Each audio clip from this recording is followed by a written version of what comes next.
What's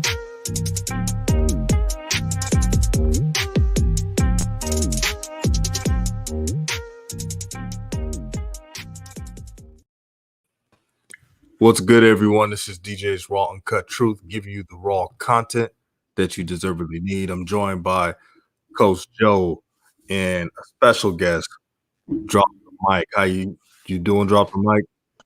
Good. Thank you for having me on the show, DJ. What's up, Coach Joe? Hey, what's up, Mike? How you doing there? What's up, DJ? How you doing there? President of New Media, what's going on?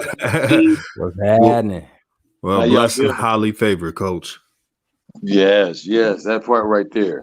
Yeah, I'm sitting here watching at the end of the Laker and Heat game, and looks like the Lakers just running out of bullets. They just don't have enough people on the floor that can put the ball in the hoop, I'm afraid. And but they look like they tried though. But when you down as many as they down, man, come on, man. Right. And for the one that's not trying, that's not even playing at all in this game is Marc Gasol. Now, Marc Gasol went through the radio waves, the media waves, and earlier in probably it's pretty much this whole season, but really it really ruled his ugly head this month about him not getting enough playing time. He's not facing the reality. He's older now, and these things happen. Coach Joe, what do you think about this Marc Gasol situation? Well, I'm gonna tell you, DJ. Thank you. I appreciate not. When I first saw it, I was like, "Wait a minute, what the hell? What am I listening to?" And let me just give to all the family in the chat. How y'all doing in the chat, fam? You got a little context. Marc Gasol, obviously, when they went and got Drummond, his minutes were going to be cut because he's an older player on the downside of his career. But apparently, he had some conversation with Rob Pelinka that said that he was the Marc Gasol, I guess, of Memphis. I don't know, 10 years ago, that they promised him that he was going to get minutes and he was going to get this, and I guess they promised him a valet too and a butler. I'm not sure, but whatever. He was mad because whatever they promised him, he didn't give me. Here come Drummond. So he basically in the press conference said he wasn't going to play. Like he wasn't going to give his all, and he didn't even know if he was going to come back. Like if he could give his all. Like, I don't know if I could really, they said I was going to, win. They said I was going to get these minutes, and then they brought this guy in that's 28. I'm 52. I mean, I don't understand. It's like, dude, where did you go? It's like he went to some alternate reality. And then the media that I was watching started going along with it. Like saying, yeah, like Marc is a great guy and he's a great guy. They started with that. See, them tribe members, when they want to support their own tribe and stay on code, they go with that type of talk. See, they go with covering it up, making it legitimate. Well, he's a great guy. Start talking about his character. What a great guy. He won Defensive Player of the Year, He won a championship, even though Serge Ibaka was the main center. Yeah, but he's a great guy. Powell is his brother, bringing up all this stuff, but meanwhile saying it's okay for him to be unprofessional. They bang on Kyrie for blowing sage and saying that they don't think they need a coach. They bang on James Harden, the MVP, saying he wanted to be traded and get out of that train wreck, but still was out there playing at a high level. And this guy gets to say, who's an old man on the end of his career, somebody giving him a mulligan, if you will, or giving him some heads up and some love, and he want to throw it back in their face. So then it gets crazier. After he says that nonsense and they back him up, he realizes, I think he might have got a call from Powell, his big brother, saying, "Hey, dude, you shouldn't have said that. That was not professional. You should have said that." He comes back and apologizes and says, "Oh, no, guess what, guys? I am going to work hard. I am going to accept my role, and I'm here to stay." And now they all cheering. Yay! He said he's here to stay. See? And I even heard one reporter say, I kind of thought back in my day. He made up some straw man argument of where he gets demoted from doing some job. And I mean, just so he could commiserate with Marc Gasol and say that the Lakers were somehow wrong for going to get somebody who averages more than 5 points a damn game. This thing is ridiculous. Family, go ahead. And before I go to drop the mic, I want to say shout out to Trent Tompkins. He said getting the show started early tonight. Big ups to New Media. Thank you, my brother. Shout out to Josiah Blakely. He said, "What's up, family?" Shout out to Corshawn Smith. He said, "What up, family? I came for that raw content you deservedly need." Oh yeah, my catchphrase. I see you, bro. Shout out to J&J Video. She says New Media. Shout out to 704 Charlotte Bound. So drop the mic. What do you think about Paul Gasol earlier complaining about losing some playing time because of Andre Drummond?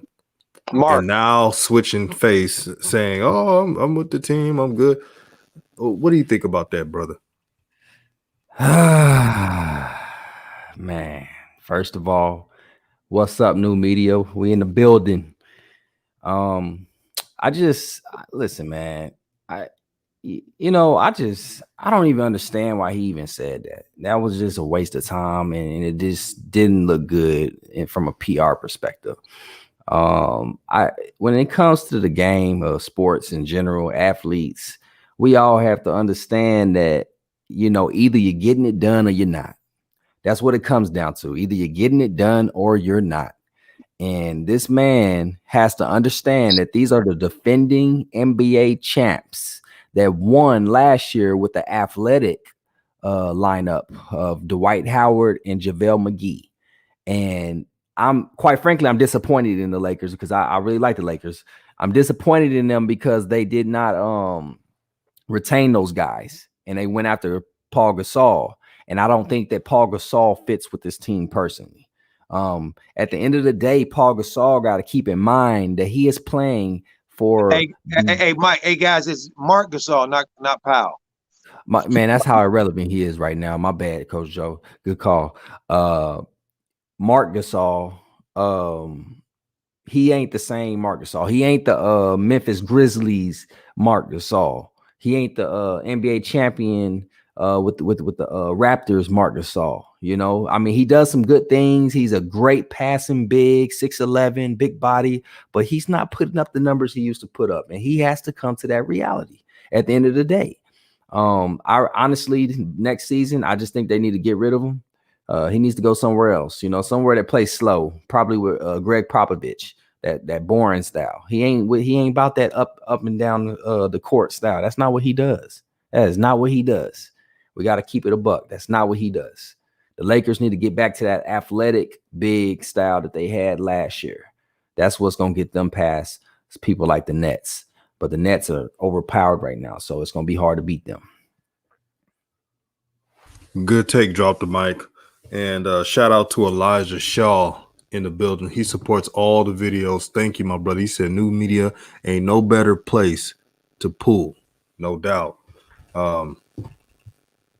I'll say this. This is what I'm tired of, man. There's a lot of factors. It's a situation, but I'll go with this. Players who do not understand their role. Marc Gasol, and he wishes he's Paul Gasol right now by the way he's playing.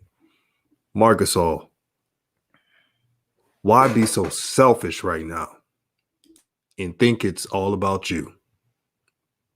Now, Mark, you know that you're past your prime.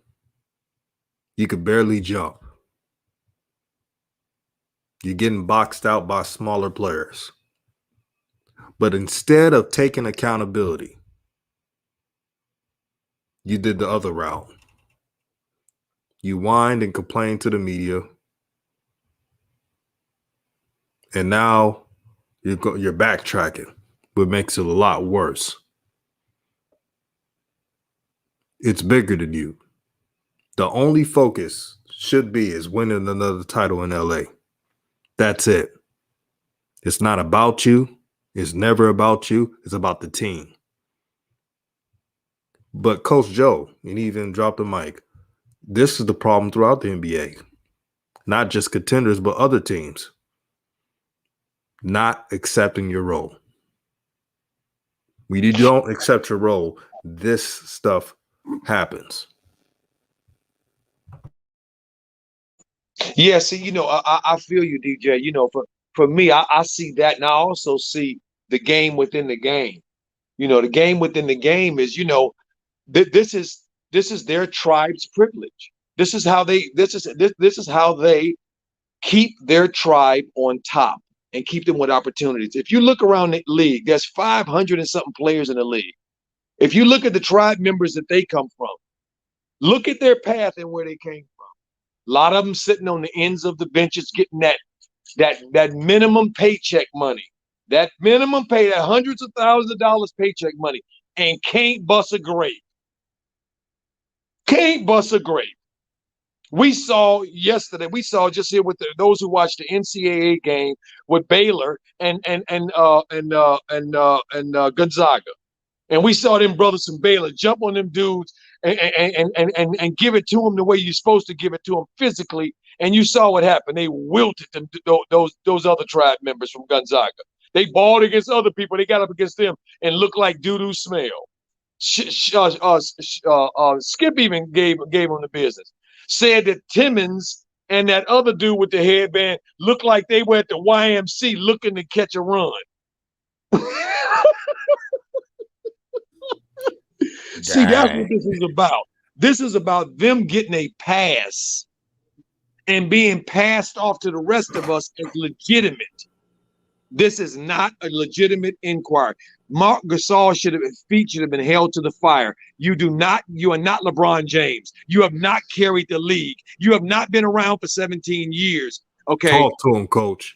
I don't know who he was, but we need to bring him back to reality. And I think his big brother probably brought him back to reality and told him to shut the hell up, because he certainly came back and apologized like somebody had spanked his ass.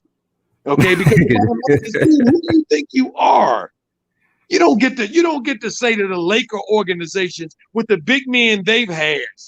You get to say, why I ain't playing more? What? When you had ample time to produce and you look like doo-doo smell, you can't do nothing?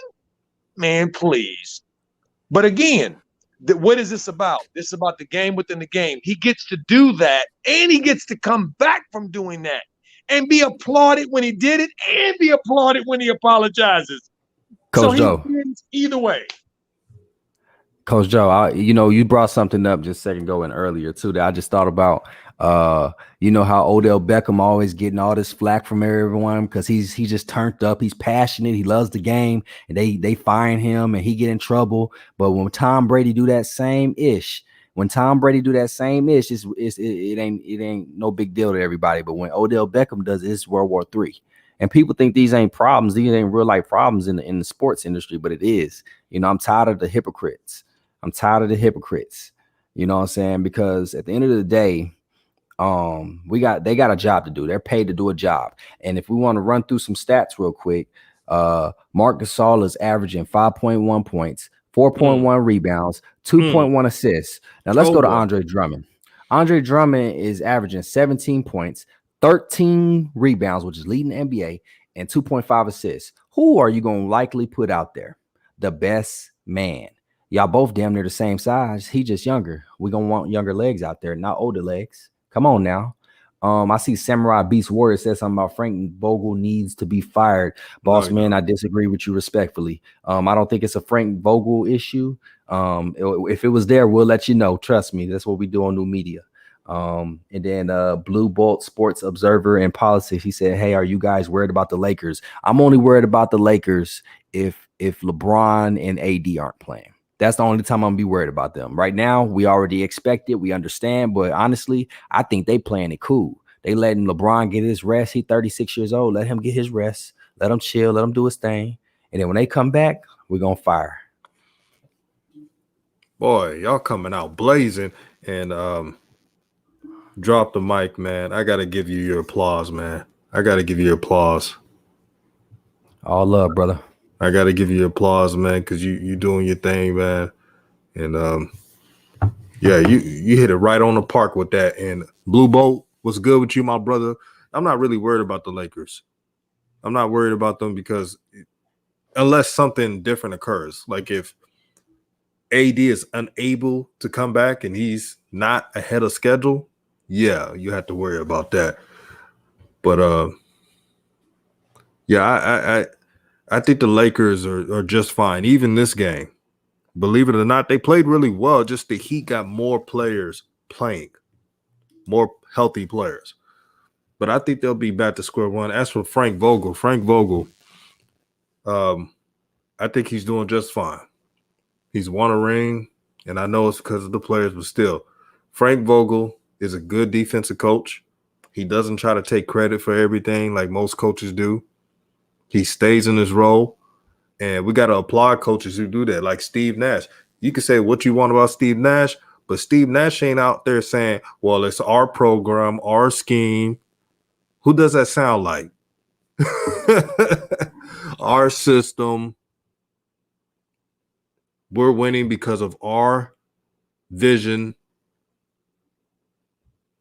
Like these coaches, Coach Vogel and Coach Steve Kerr are not doing that. So I respect them for just being authentic. Shout out to Boo Blow the Game. He said, hey, fellas, what do you think about the media and clowns on YouTube trying to push KD over LeBron? KD's a talented player, and I don't fall for that stuff. You know, I let them duke it out.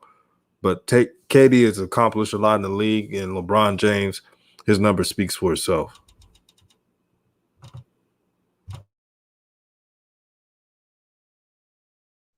Yeah, you know, DJ, this is interesting, you know, because, you know, what I see is that, you know, it makes no sense on the face. I mean, look at what happened when I talked about Gonzaga, and this team was undefeated, and they got murked on national TV. They got out physical. But everybody talking about them dudes on Gonzaga going pro. None of them other dudes from Baylor. But they talking about them dudes going pro, about 3 of them. Them dudes going pro. Really?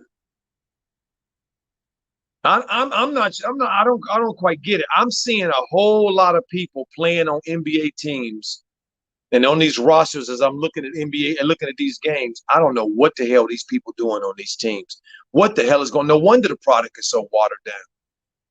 No wonder it's so watered down, because it's not a meritocracy anymore. We look like we back to the 50s and the 40s when it was black and white and only a certain tribe playing. It looked like we going backwards to that era to me. I don't know. Won't be watching that crap. I don't really know what's going on. I'm trying to figure it out. It makes no sense to me. Marc Gasol complaining. People of his caliber don't know how to stay in his proper place. I mean, JB sitting here, got a top 3 pick in the league, and he's sitting there talking about, I taught him this is our program. Nigga, what you did? What? Melo played 40-something games, and you taught him how to be rookie of the year. What about them other dudes? Which one of you gonna teach them what to do? Why is Melo the only one that caught on to be rookie of the year? What about them other ones? Yeah, okay, I know. Program again. All right. But it's just a code word for the way we say it should be done. Because we're in charge. That's all it is. Massa. Massa. Hey, Massa. So, you know, I mean, you know what? You know who I think of when I see clowns do that in the NBA or whatever sport? I just be thinking about Jared Dudley, man. Jared Dudley is just the ultimate PR dude. I mean, this dude, I mean, if I could be Jared Dudley right now and just sit on the bench and look at the damn moon from the outside or the inside of the building, you know what? I would do it. This dude he be coming in front of the cameras. Yeah. LeBron, he's just a great guy, you know. You know, we're gonna go to the NBA finals and we're gonna work together as a team and everything. This man keep the conversation going, man. Jackrabbit mouth. But you know what? That man know how to talk up a person, man. Very positive brother. And actually, let me respond to this, man. I see G Game 2020. You said, man, Schroeder is a bona fide bum. Boss man, I respectfully disagree, but I will say this: do I think that he's worth more than what the Lakers offered him? I don't think so. I just need to see a little more from him. I don't think he's a bum, though. I think he's a a good addition from Rondo. Do I think he's better than Rondo? I just think he's younger than Rondo. I think Rondo runs the offense better, but he's a better defender. But I don't think he's a bum, though. I respectfully disagree, boss man. Yeah, I agree. I don't think Schroeder's a bum. I just think he's not what he is, but he's not a bum. I think we just put that word out too loosely. Getting to the NBA is no easy job in itself. And he's averaged double figures before. He had double-digit assists before. He's done stuff like that. So I agree with Drop the Mic. Wouldn't call him a bum. Well, Drop the Mic. That was funny, my brother. Thank you for that. Wow, you had me down over here. I had to mute out, man. I was laughing so hard. That was so funny, man. That was good. Schroeder, man. Look, the problem with Schroeder is that he's got the people who pay attention to this maybe a little discombobulated, because I think the Lakers put an $83 or $89 million deal on tape for him. He said it wasn't enough. In what universe? He like a 7. Where is that not enough for him?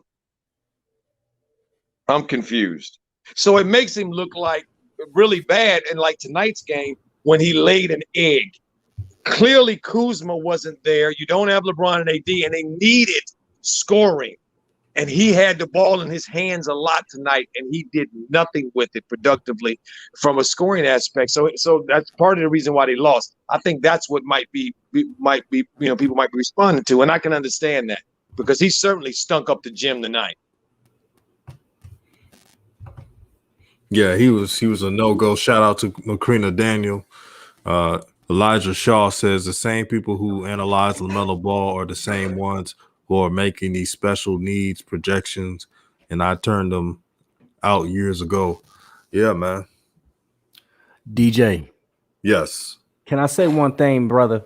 Go ahead. Schroeder. I was just, since we're on the topic, I wanted to make sure this is very clear. I'm really concerned about Schroeder. You know why I'm concerned about Schroeder? Because this man turned down that money, and you don't know what the hell can happen to you. And prime example, DeMarcus Cousins. I mean, this man was supposed to make a lot of money, and he literally gets injured, and now this man is playing for veteran minimum for years now. And then that's such a sad story. I've seen that happen too many times to too many dudes just to be, they literally offered him 85 million, I believe it was. And that's divide that by 4. You're making 20 plus million. So, there's no reason. I mean, and I understand. I don't like to count people's money. Let me be careful. Let me tread lightly on that. I don't want to count people's money. I'm just saying that, these athletes got to be careful, man, because when that money in front of you, you're making endorsements. Don't get too greedy. A lot of people get greedy, man. They see them dollars. Oh, I can make more. You know what? And that's the risk you're willing to take. Well, don't take too long, because the Lakers are known to move on from good players. You saw Dwight Howard and JaVale McGee get pretty much. They're pretty gone. They're pretty much gone. So they got to be careful with that. Hey, look, listen here. All I know is Clutch Sports got a bunch of clients over there with the Lakers, and it look like one might be coming this summer. I'm just saying. I bet you ain't Ben Simmons. No. Trying to start some shit today. Yeah, I'm talking about that ZO2 fella. Hold on, which one? ZO2. Lonzo. No, I ain't no Lonzo hater. Trust me, I love Lonzo. I just I know you do. I want him to, because he has to have the ball in his hand, and LeBron has the ball in his hand. That's the reason why I said, I don't think LeBron is having the ball less and less, and Lonzo will have it more, and Lonzo can play without it. I mean, he's learned how to play without it in the NBA. I'll tell the Lakers don't give up a first rounder for it. He's a free agent. Yeah, he's a free agent. Oh, well, that's a big mistake, New Orleans. Major mistake. Damn fools. Walk for nothing. Yeah, and they could have got Larry Marketing. Now I know Larry Marketing ain't no all-star, but at least something in another player in a draft pick, which was a second round pick. But David Griffin, dropped the mic, was too greedy. Overplayed this hand. Well, I mean, look, when you pay Steven Adams more money than Montrezl Harrell is getting, Drummond is getting, and Gasol is getting, all three of them together. Okay, then that tells me that you don't know what you a suspect in your duties, buddy. I mean, I think the rumor might be right. I think LeBron might have got him his job. I'm just saying. I think a friend told me that.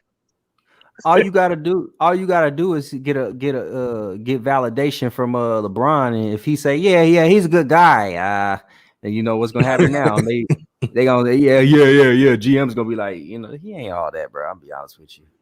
Unless your name Mike Brown. Right. Blue Bowl says, "Hey, you guys, can a healthy Lakers beat a Nets in a 7-game series?" Man, they have one advantage, the paint. But LaMarcus Aldridge, if you haven't paid attention, LaMarcus Aldridge looked like he turned back the hands of time. He back in late 2000s, LaMarcus Aldridge mode. His mid-range is killer. Yeah. What you think, Coach Joe? You think that the Lakers can beat the Nets at full strength?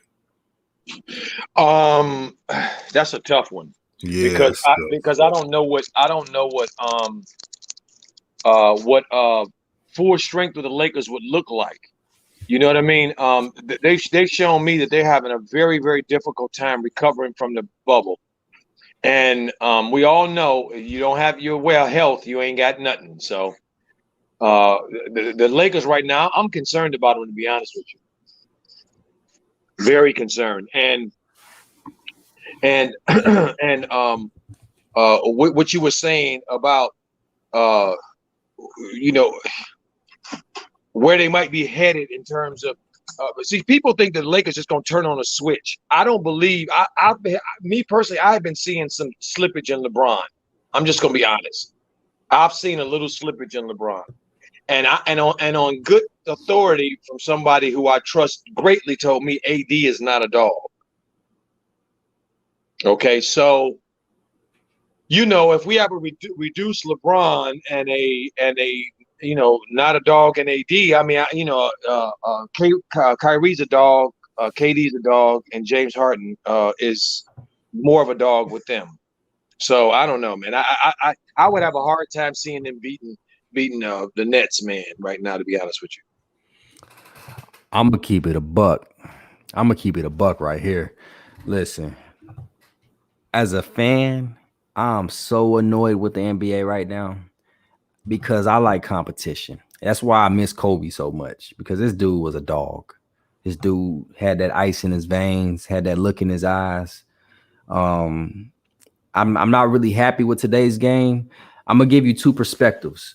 Dude, when I used to play AAU basketball back in the day, so I can actually kind of see why people like to join up, because when we play pickup or AAU ball, didn't we want to team up with the best so that way we can win? Absolutely. Damn right. Facts. But I'm not going to sit here and cap with y'all. But what I'm trying to say is that as a fan of the game, as a fan looking from outside in, I want to see more competition because that keeps it interesting. This year, I found it that the NCAA tournament was more appealing to me than the NBA because they're just stacking everything and it's getting boring. I'm tired of watching it. I'm tired of everybody going to the big market. I'm tired of watching KD get a super team. I thought that it was going to be KD, Kyrie versus LeBron, AD. I thought that was fair. But then I saw the extra and I was just like, But honestly, another thing that I wanted to talk about, people weren't talking about enough.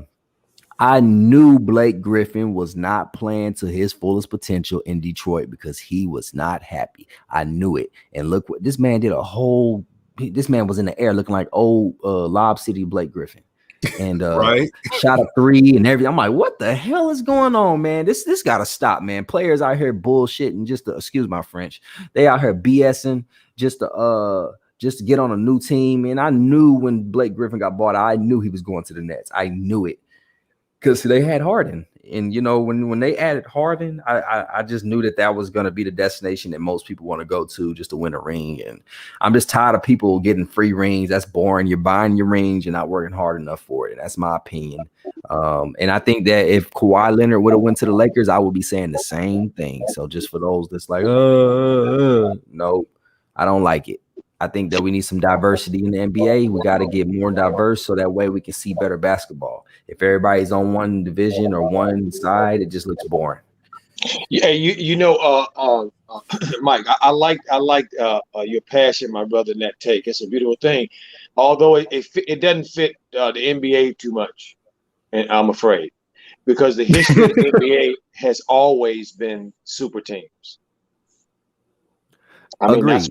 that's why the championships have been divided up amongst just basically a handful of franchise because it's always been that way. The difference is that we now have more foreigners and more other tribesmen playing the game, so it's watered down the day-to-day game that we see. See, the Denver Nuggets back in the day didn't make a lot of noise in the playoffs, but they had all-stars and top-notch pros on the team. So when you came in there, it was a good game no matter what. See, so I feel you, Mike. It's the problem that we watch these games and they don't look like they're competitive. It looks like, it doesn't look. It's not a good product, and part of it is because they doing this mess on us. They only care about the demographics, and they want to make sure that they make sure they have representation sitting on the bench that match the tribe members on the bench that are those people sitting in the seats. That's what this is about.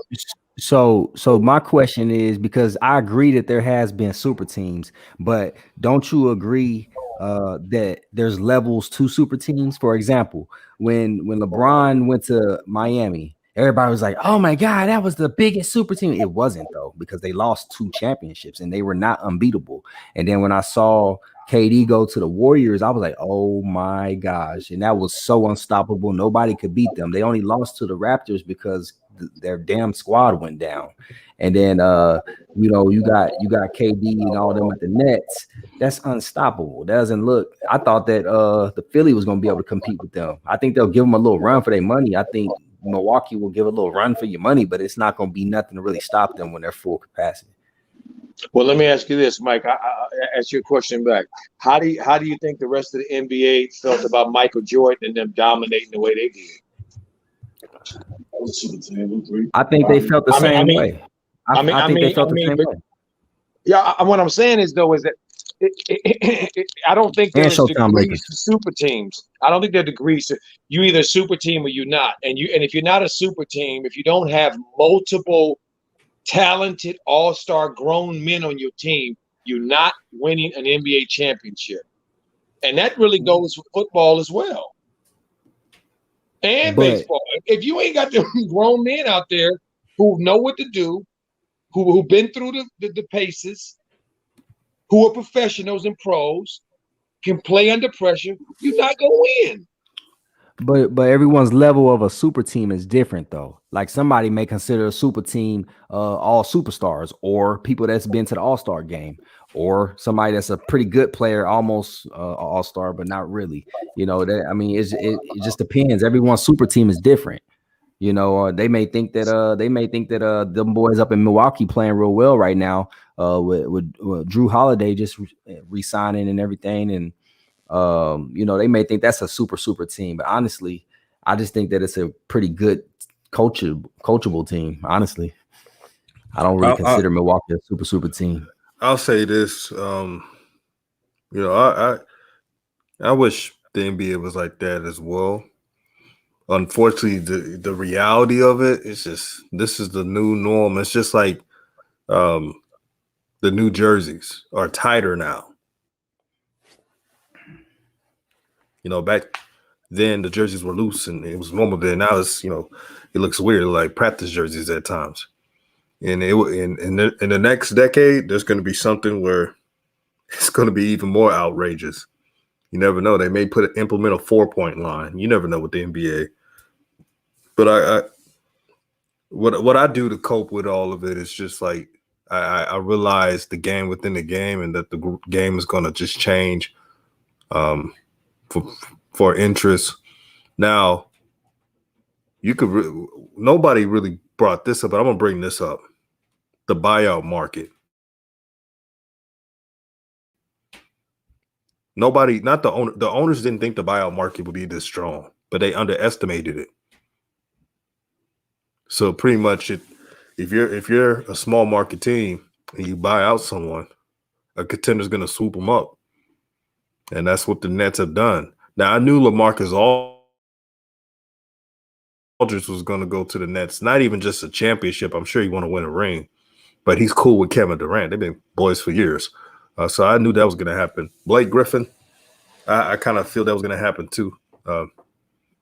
But again, this is unfortunately the new norm. Let me read this. Taufik says, yet one goofy thinks we hate Charlotte and don't give them credit. If there wasn't a video to credit, then well, Gasol has to step up and Kuzma must be traded. I don't think they're going to trade Kuzma. I think Jeannie Buss loves Kuzma for that to happen. I really don't understand why. I mean, I like Kuzma, but I mean, I'm just not really too crazy about Kuzma like that. I think you can get something more for him.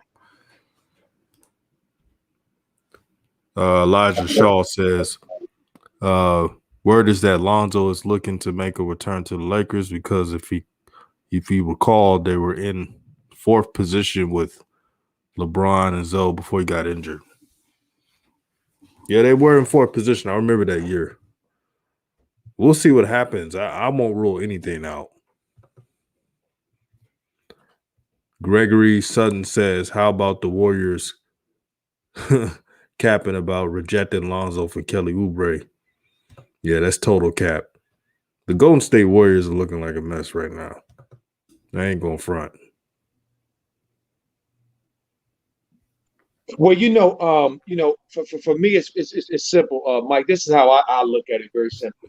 You either have players on your team that are accomplished, and they're accomplished this way: time and service, what they've done. If they have all-stars, if they have if they're perennial all-stars, if they're Hall of Famers, if they're MVPs, which one? What is that?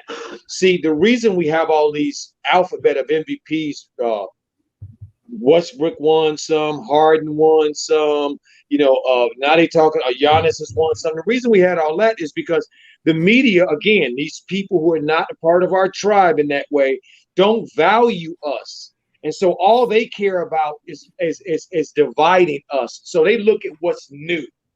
What have I seen that I haven't seen? What's new? Not who's the best, not what the MVP stands for, but who do I think I would like to look at and who do I think has played up to par? So I don't use them dudes. Okay? Them Magic teams back in the day with Magic Johnson were freaking stacked. Period. Stacked. Them Boston Celtic teams were stacked. Okay? And you wasn't winning nothing between the two of them. And Portland was good, and Houston was good, and the Knicks were good. There were other teams back in the day too. The Cleveland had a really good team in those days. It's the Supersonics. Okay, but the issue was it was more from top to bottom, from the first player to the last player on the bench.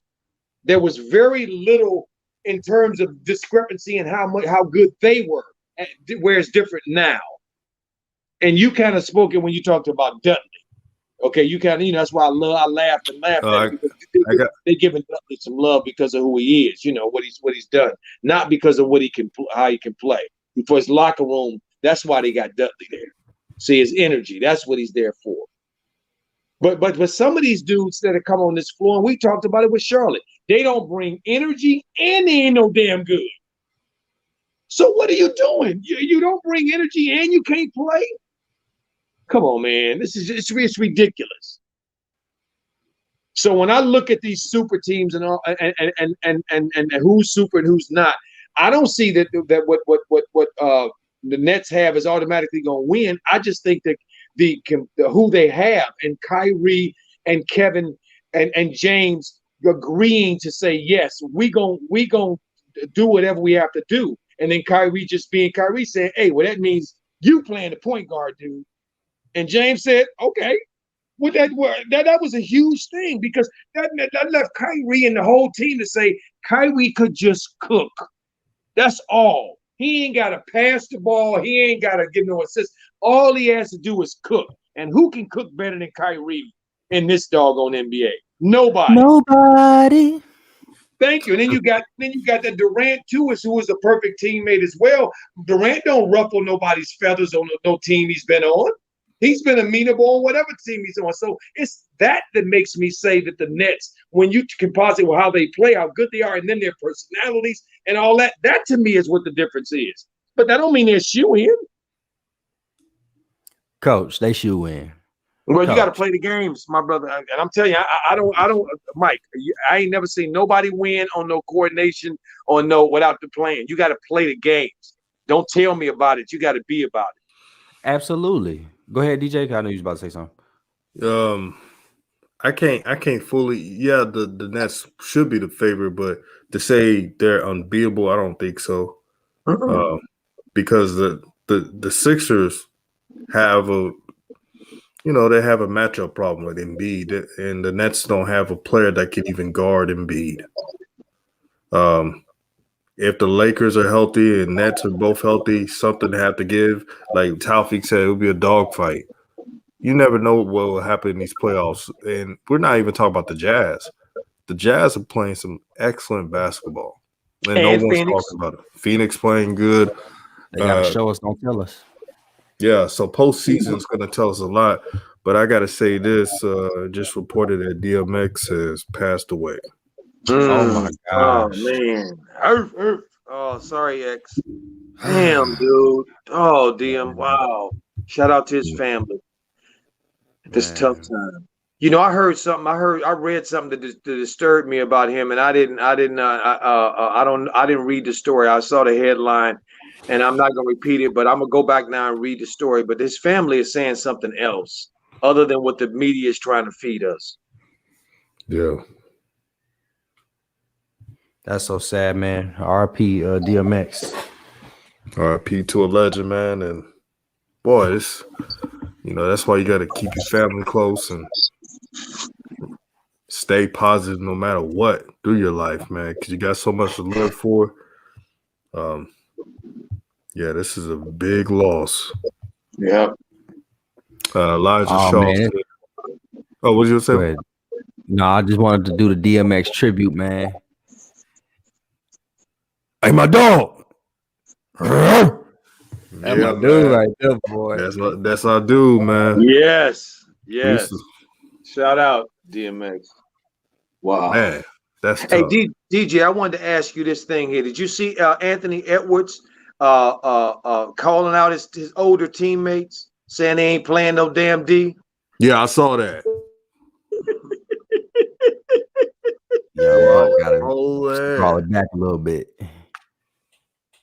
They got. Honestly, I was just thinking about something. You two actually changed my mind a little bit. I will say that. I just thought about something. No, the Nets are not unbeatable, actually, but I just don't think that the Lakers team, as constructed right now, is the team that can beat them. The last year's Lakers team with more physicality, because they need to be punched in the mouth. They are very fragile of a team. Always got injuries. KD's always injured. Harden sometimes. But Kyrie and KD typically are injured, and Blake Griffin. So I think that the 76ers have a better constructed team to beat them as far as physicality. I think the Bucks have the defense, with Drew and Giannis, but Giannis ain't got that jump shot, and that's why I always criticize that part. But I love Giannis's game. I just think he need that jump shot. But it's gonna be somebody that punched them in the mouth. So you said the Jazz. I think the Jazz got a great team, but I just feel like the Lakers are just not healthy. That's it, because they'll be number one if they were healthy. So we're gonna see though. We're gonna see. See for me, you got to perform on the big stage, and the way things are moving right now, the stadiums are going to be open, and by the time we get to the finals, the playoffs, we're going to have full stadiums probably in this country. See, California's open up on the 15th, saying everything is off. We're ready to go. I mean, fully, sports, Lakers, everything. So, and we're one of the last ones to say yes, to open up like that. You know, so for me, I see Philly as a huge challenge to the Nets, and mainly because of their construction and their leader, Doc.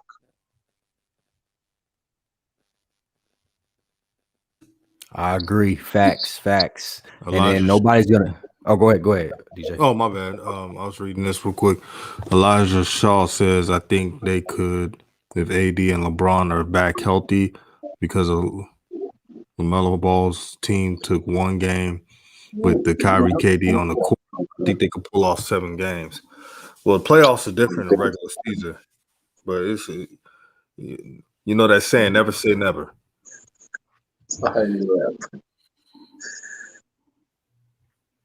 Blue Boat says one more.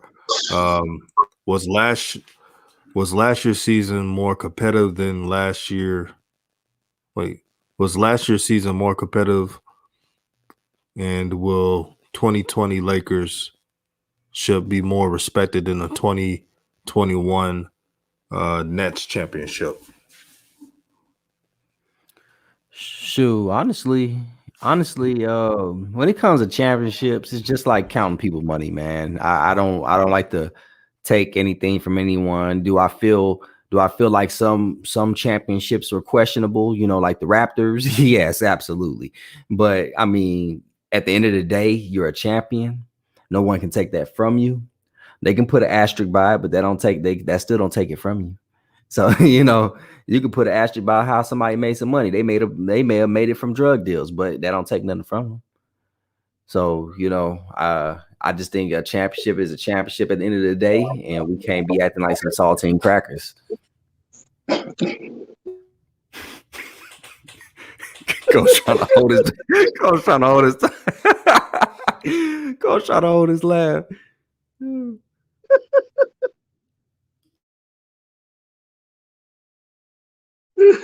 Yeah, you be cracking me up today, my brother.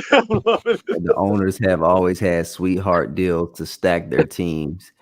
Yeah, absolutely. You know, they be throwing them drug deals. The only difference, Mike, the only difference to me that I see right now between the old days is the old days, the ownership and the general manager and all them, they the ones who ran everything and decided who went where. Now it's the players. Right. That's the only difference. And because now it's the players, oh man, it's a Super Bowl. I mean, come on, we gotta cut it out. Hey, Coach, you know something crazy? I was just thinking about this. So the NFL, it seems like whoever runs their little, you know, negotiations and everything, the NFLP, I forgot how I would say it, but I know the NBA, they have Chris Paul and them guys working on these little deals and stuff like that.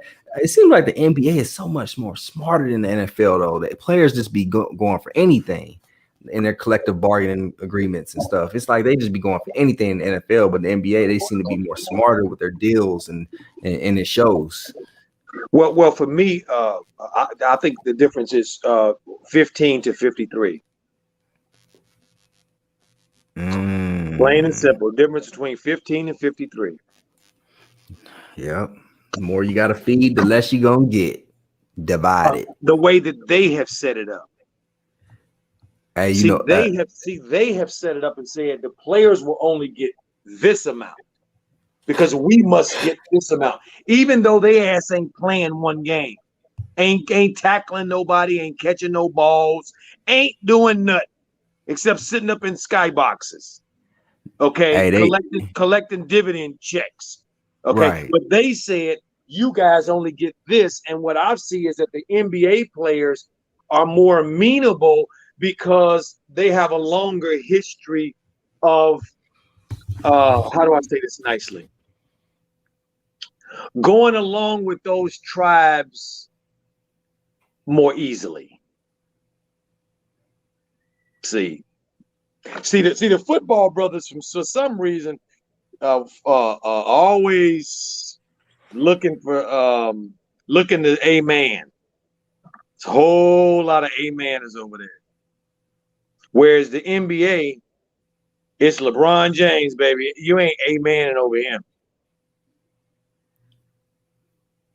Ain't happening. And when Kobe was there, you ain't amening over him. And Magic and Bird, you wasn't amening over them either. It just wasn't happening. Master. That's right. Well, see. Sorry to cut you off, Coach. I just wanted to say this. You know what this reminds me of, though? You remember when Smokey on Friday asked his mom, or his mom wanted something from the store, and she gave him $1. He's like, "Mom, you done gave me," she was like, "Make it enough." That's what the NFL remind me of. They just said, "Make it enough." Because they get all these deals, man. They get all these deals, man. You can't give a little more. Man, look, the NFL is the biggest sport by a long ways, money-wise, in the NFL, guys. It's a look, that the Rams guy and not far from my neighborhood just took out 6, 8, 9, 10 billion of his own cash and just put down the stadium that I look at when I drive by. That's so amazing. And what it's doing to the Inglewood community over here. Gentrifying it like it ain't nothing. High rises going up like it ain't nothing. Them dudes got cash. Them dudes got money. Don't get it twisted. And they ain't giving on none of it to them brothers unless they ain't giving it to them. Let's put that. Okay, they just ain't giving it to them. It's getting bad out here, Coach. It's getting so bad out here, man. Shoot, we might have to give out some more stimulus checks. That's right. They out here kicking people out their houses, man. That's messed up, man. You're absolutely right. It's ridiculous. It's ridiculous what's going on out here. That's right. And they're not talking about it. And that's the reason why I was glad this topic came up, because we're talking about, to bring it full circle, we're talking about this double system here that treats one group of people one way and other groups another way. And almost everything we do, and it's ridiculous that allowing this to continue. To all the way to Marc Gasol making a fool out of himself. And Marc has never been this kind of kid. I've never seen this dude making hyperbolic statements in his whole career, being a lightning rod of controversy. None of that. Where did this come from? His feelings all of a sudden got hurt after 12 years, 13 years. What? No, that ain't what's going on. It's the climate in this country that's going on. He felt emboldened that he could come out there and act all unprofessional and act in a way that embarrassed his family. That's why he apologized. The Lakers didn't ask him to apologize, and the NBA didn't fine him. Family. He apologized on his own. So that means it was internal, his own family. Facts. He got that call from Paul Gasol. That's right. This is Mark. Hey, bro. Hey, what's up, Paul? Cut the chit chat. Stop embarrassing the name. Apologize. Hung up the phone. Yeah. That's what happened. Yeah. Because I watched the interviews with them, man. Powell is clearly Big Brother. He ain't playing that. He loves the Lakers. Are you kidding me? In LA. I mean, I can only imagine how many people called him and was like, "Mark, what the hell wrong with you, guy?" Like, I mean, boss man come on, man. I didn't expect that from him, but you know what, man?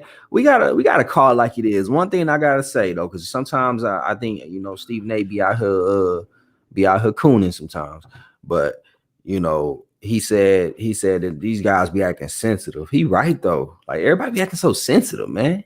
Why everybody be acting so sensitive, man? Man, listen, with all the trolling going on in the world, with all the people talking down on folks, man, we ain't got to react to that stuff. We ain't got to say nothing. I don't know why people be acting so sensitive. It ain't that serious. You're right, man. I'm gonna Mike, I'm gonna have you lean back on some experience you had. Well, when you were in that the biggest gang, one of the biggest gangs in the world, as I was as well. What do we say about those on the outside? Are you surprised or are you not? I ain't surprised at all. As a matter of fact, I'm numb. All right. I know you ain't surprised. Yeah, because I mean they wouldn't even last. Hey, coach, we talked about this before. You prior service and I'm active service. You already know all the sailor mouths we hear. That ain't come on. This stuff is this is tickle stuff right here. I'll be like, okay. Come on. Like, see, so you kind of unfairly brushing them based on, we know they can't, that's how it is. Right. Gotta teach and help grow and help bring along because they don't have the experience. Oh yeah. You feel me? So we got to bring them along where they are. Correct. By drawing lines and parallels and connecting the dots where people don't see dots. They see chaos. And we got to show them, no, it's not chaos. It's a system. Man created it. Man can undo it, can change it. Right. That's the nature of life. We don't have to continue down this road if we don't want to. We can stop. And we're providing an opportunity for people to say, we don't want to. We'd rather have this. We don't want no more of that. No more, please. Yep, that's crazy. I agree. It's people, it's I don't know. I don't know about y'all in the chat, but hey, this sensitive stuff is just for the birds. It just kills the vibe, man. I'm all about vibing, man. Great conversation. Get to know somebody, man, because you learn a lot about people when you listen. But if we get all in our feelings, we don't learn anything. You know what I mean? We gotta learn how to put them feelings to the side. Being too emotional out here in these streets. Right on, man. That was great. That was great, my brother. Beverley out here playing fake tough guy defense again. Dang. Russell Westbrook called that out one time. He ain't lying though. I like Beverley though. I like Beverley's game, but I just think that he be doing the most. You know what though? I felt like you ain't talking about Patrick Beverley, are you? No, we are. Oh, the Clippers are playing? Oh, the Clippers are playing right now. They're playing Phoenix. They're playing Phoenix. They're losing by 2 right now. On TNT? Yep. Oh, okay. I didn't know that. Patrick Beverley is trying to stay in LA because that triage, that three amigos that him and Montrez and Lou Williams formed and went up against Kawhi and Paul George clearly failed. The coup clearly failed, and you see what they did with them two, and he's the next one to go, because see that's not their personality, and they don't want their personality to be Patrick Beverley. I mean, Patrick Beverley got little man syndrome. That's just what it comes down to. I'm sorry. Well, but Mike, I think you're being unfair a little bit. You can't have a little man syndrome when you're trying to make money and you're playing in Atlanta Giants. Shit. If you don't fight and you don't play dirty and you're playing with the Giants, how you gonna get any headwind? How you gonna do anything? Coach, your size is against you. You're playing against Giants. Every little dude I've seen be acting like they 6'7" or something. They be acting like, it ain't that serious. I be like, bro, chill out, man. Like Patrick Beverley be throwing himself at people. I'm like, bro, and then he be flopping and stuff. I'm like, I ain't got time for all that, man. I ain't about to play with him. Like we gotta be real. Come on, coach. We ain't gonna cap right now. He be out here flopping and throwing his body, twirling around like some princess. I can't do that because I know everybody's got their own path, and it's hard when you look. It's hard when you look. It's hard on a little man out there. No, yeah, man. It may be hard out here for a pimp, but but you know what though? I respect him though. I do respect the hell out of him. Arkansas product, and those guys play very hard at Arkansas. Razorbacks. Shout out to the Razorbacks. So I'm not gonna disrespect that man. But I am serious though about that little man syndrome. There's a lot of little man syndrome going out. You better ask Isaiah Thomas when he used to play. He came to Cleveland thinking he was LeBron, and you know, he got his ass shipped off. Yep. Who Jargon said Napoleon complex to a T. Look at Hoop Jargon.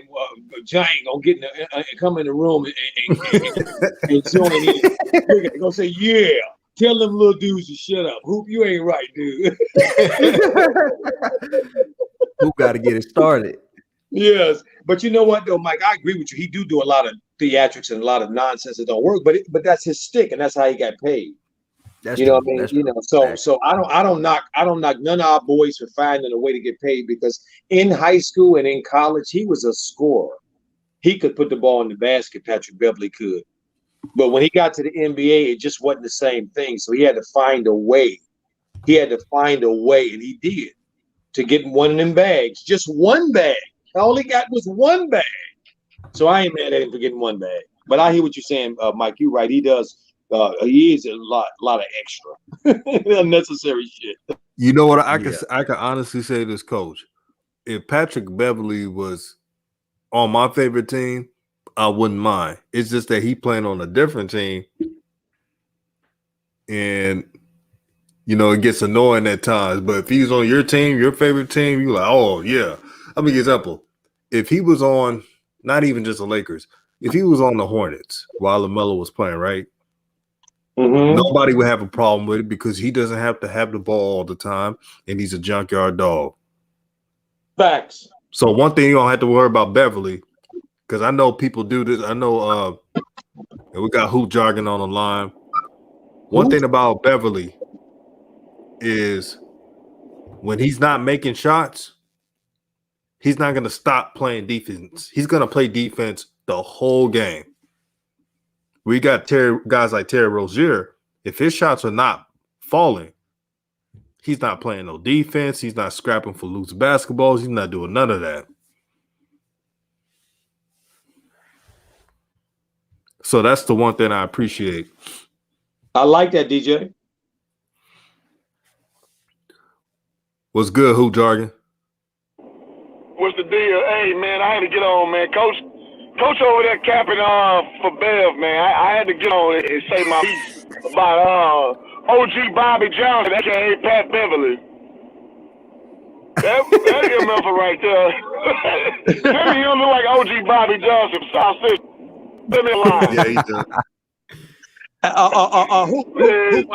I ain't capping for Beverley. I'm saying no against Goliath. You. Yeah, you're right. So Coach, now I'm with what you're saying. He has to be that to be special in that level. I mean, because he's 6'2" now. He ain't that little, but he's a little guy for the game that he has. Like, he's not super athletic. He's not like super like handles. You understand what I'm saying? So he has to be like the demonstrative guy to stand out. Kind of like Dre Green. He's 6'7", but he's not a gargantuan guy. He's not super athletic, so he got to do extra stuff to stand out. I like Dennis Rodman. Facts. Yeah, we can go down the list of those kind of guys. But I personally hate his game, but I do respect his gangster. So that's a dude who gonna bust his ass every play. And y'all gotta understand this, man. On that level, everybody don't want to do that shit, man. Everybody don't want to go hard every play. Ask Dwight Howard. For sure. When you know what I'm saying? So I do give Pat Bev his due, because now it's hard to go hard the whole game because you want to conserve your energy for the other end. And I got to give him his flowers. Even though I absolutely hate his game, I cannot hate on his game because he does what most people are not willing to do. That's go hard for all 48 minutes or however minutes he's in the game. I agree with that. And I know he said it best too. Like, you know, I can't really sit here and say that Patrick Beverley is trash, but I will say this: he is getting older, and his game is kind of getting, you know, it's not as good as it was last year. You know what I'm saying? But it could be just an off year too, though. I don't know. But everybody's not like LeBron James, where, you know, you can pay $1 million every year to get your body worked on, and then come back like you gladiator. That's facts.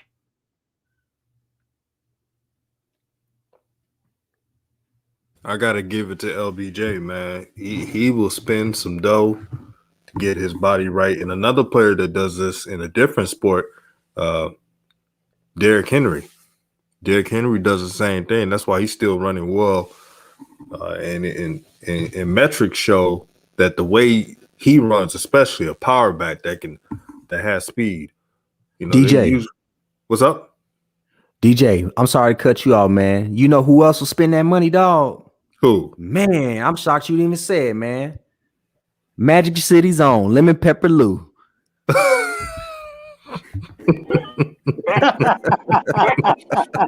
Pepper Lou. Oh Lord, you funny, I'm supporting single mothers $1 at a time. Hey, hoop jargon, they be like, the strippers be like, Lou be paying for my phone bill, child support, and this ain't even his child. Yeah, hey man, Lemon Pepper Lou, man. Hey, he a legend out there, boy. Oh yeah. Hey, you know, y'all, straight no cap. I got some family, man, and I remember, man, I ain't gonna shout him out and say his name, but he the first person I ever met, ever seen that spent half their time in the strip club. So I have some compassion for Lou Williams on that one. And I used to ask his family member, man, nigga, why is you always in the strip club, man? I like their food is good. Yeah, I know. Ain't nothing like some burgers, fries, and them other things too. I understand. I get it. All right, Coach Joe, let me find out. Hey, Coach ain't lying. Hey, strip clubs got some good ass food, man. But we got to be honest about this now. Hey man, hold on a second, man. Hold on. Time out, man. Hey, you know what? I'm gonna keep it PG-13. I ain't gonna say nothing. Hey, man, I'll tell on myself, hey, I've been in the strip club. So let you know. It's some good food. There's some good talent in that, too. He said, I want to save life at the strip club. You got to get your money right, get love, and you got me singing Jeezy lyrics. Hey, sure.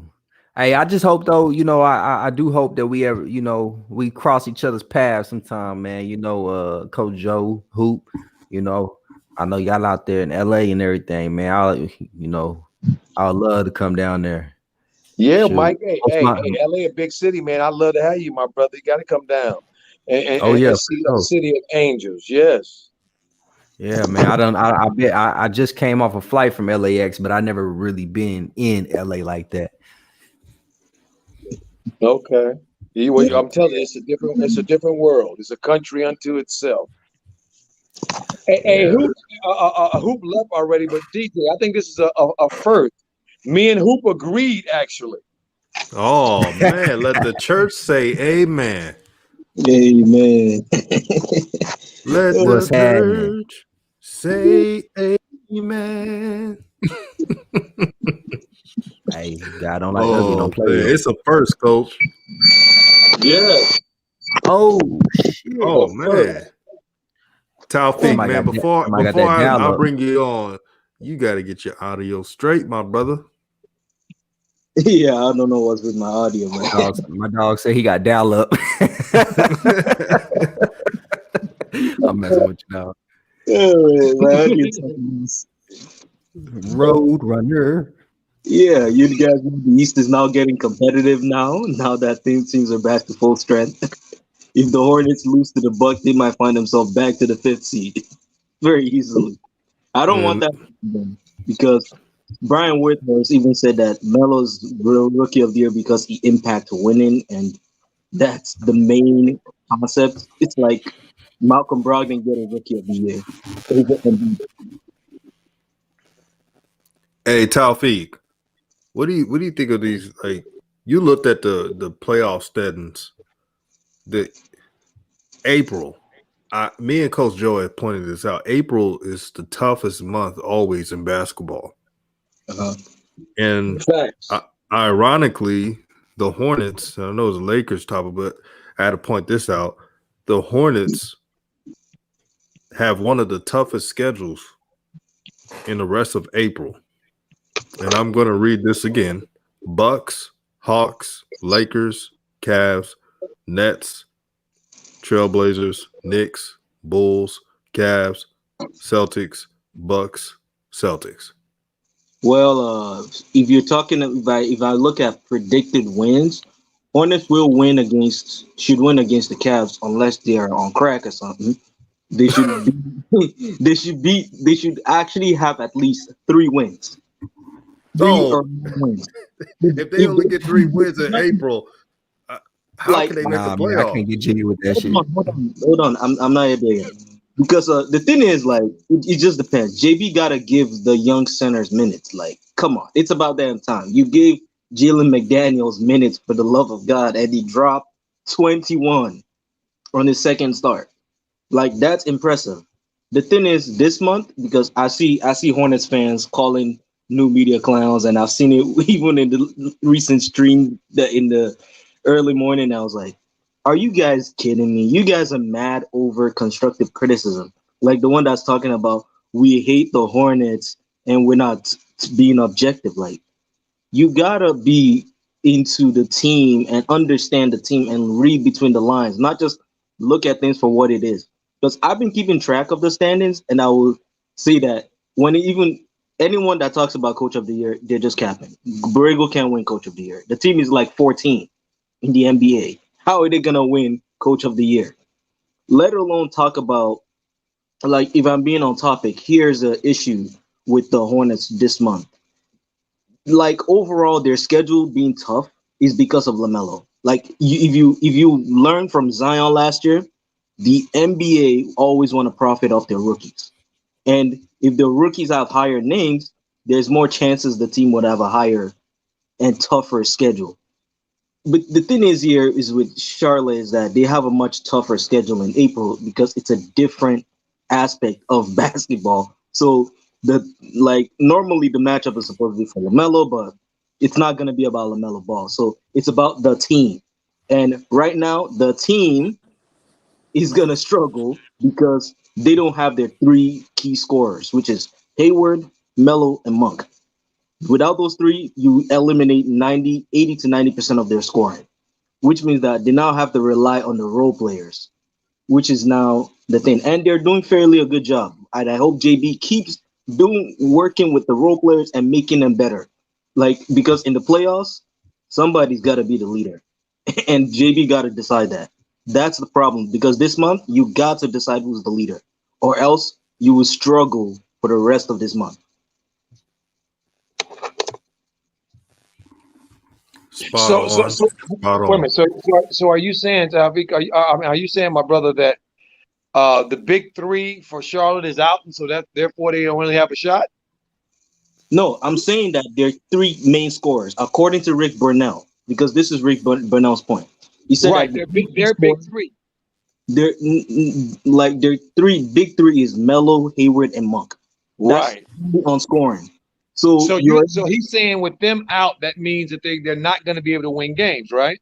No, he didn't say that. He just says that, like, it's just that's like the majority of their scoring comes from those players. So my interjection is that if those 3 are not there, the Hornets have to now decide who's gonna be the leader when those 3 are out. So it's now time for JB to decide, because you're gonna face Giannis next. So who's gonna defend Giannis? Who's gonna be the defensive leader? Who's gonna be the floor general on the court? It's me. Like, you gotta decide who's in charge, or else when you guys go to the playoffs, you have the same exact problem that you have. I'm gonna be it. I'm gonna be the stopper. Okay, what's your point, Coach? I mean, and them dudes he may as well pick me. Oh man. I mean, I can do this. I mean, I'll play with effort. I might pull my hamstring in the first minute. But Coach gonna pop, lock, and drop it. Gordon. Pop, lock, and drop it. See what I'm saying?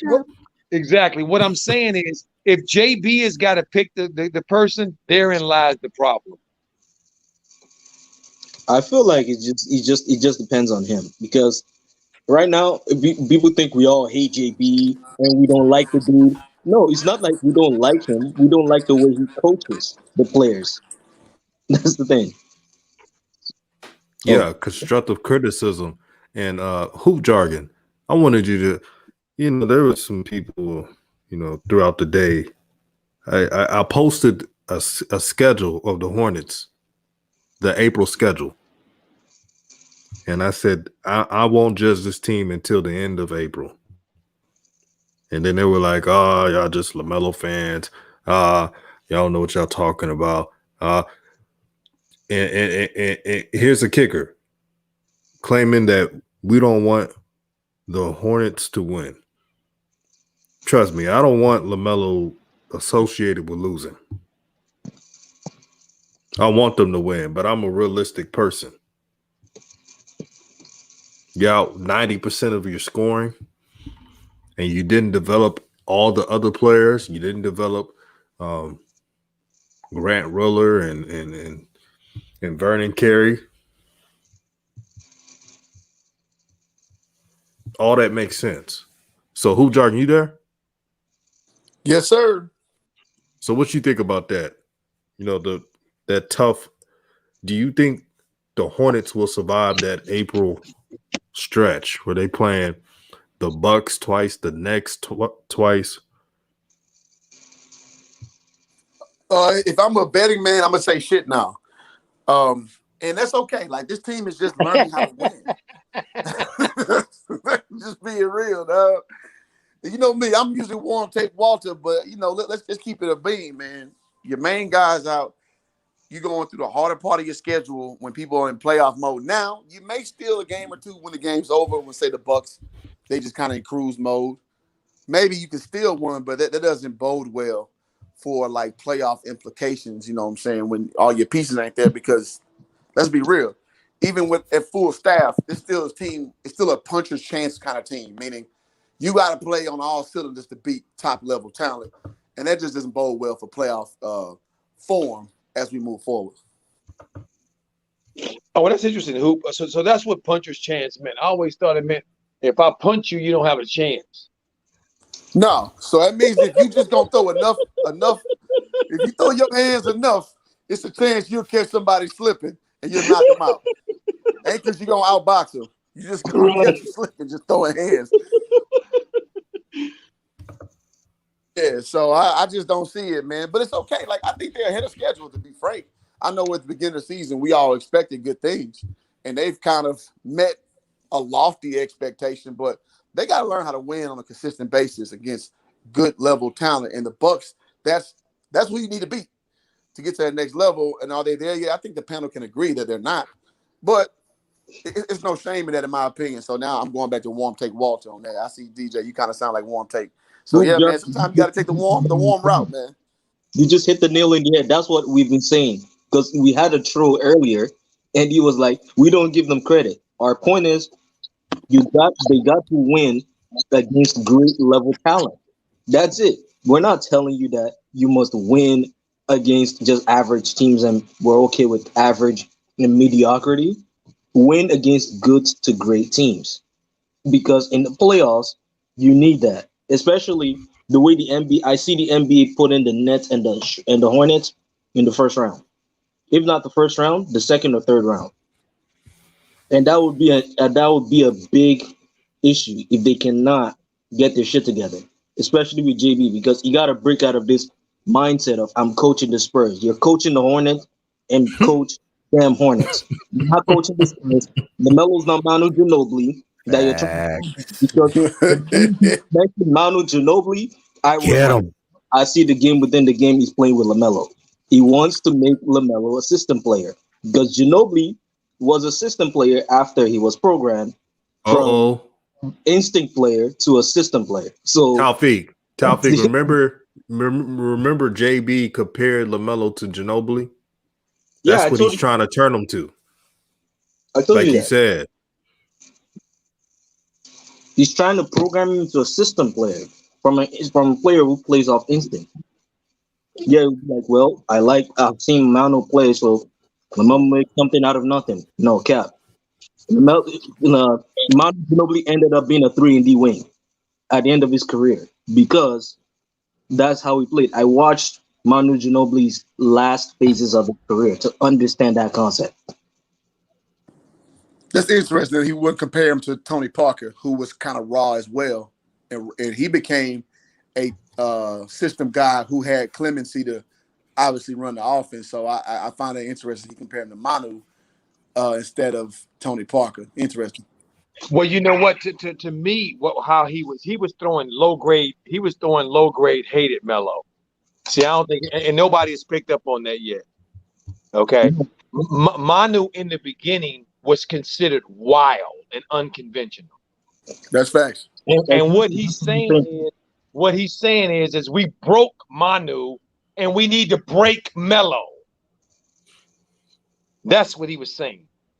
Exactly. I got another news, man. This is a crazy day. A manager of DMX says he's still alive. They can't make up their damn mind for shit. Man, bro. Like y'all trying to get our hopes What the hell is going on? I'ma just be quiet, man, because you can't trust nobody out here. They That's gonna why have I us didn't- look like some damn fools. Right, drop the mic. That's why I didn't even like or retweet anything just yet, because I keep hearing different stuff and tributes, man. I'm trying to think. I want this brother to pull through. Facts. For sure. Everybody man. putting RIP before his manager went out there quick. And this is verified. Sean G, y'all know who Sean G is. Said the DMX is still alive, exclamation mark. His manager, I remember looking at him, that's the bald-headed white guy. That's his manager. Putting that out there. So let's pray for the brother some more. Elijah Shaw says the Hornets just have to play defense and better shot selection because they can beat any team when they hit their shots, but they can't keep taking bad shots. Well, that's because of their program. James Borrego allowed some of his favorites to take bad shots, and some of them will try to do plays that Lamelo would do and fall face down on their ass, but they mess up on their plays. See, this is what bad coaching does. But we're the bad guys for telling the truth. I'll tell you one thing. They can hit all shots they want to. They're not beating the goddamn Nets. Right. They play them 2 times in the April. Hey, the Nets can have Kyrie, James Harden, KD, me, Coach, DMX coming off the bench. We not beating. We not losing to the goddamn Hornets at full staff. That's just facts. So we got to let's just get him. Let's be honest about this now. Like, come on, no Harden, no KD. They still got whooped by 22 points. Yeah, that was massive. Exactly. Blake Griffin didn't play. James Harden didn't play. They played the G League Nets. It still got whooped. I don't want to laugh because I feel bad, and I feel like the Hornets actually, but still, they're still doing the same mistake again. Like JB, like why always go to what's broken? I see the same pattern with Van Gundy. Like you had James Johnson handling the ball against the net, and you guys got whooped.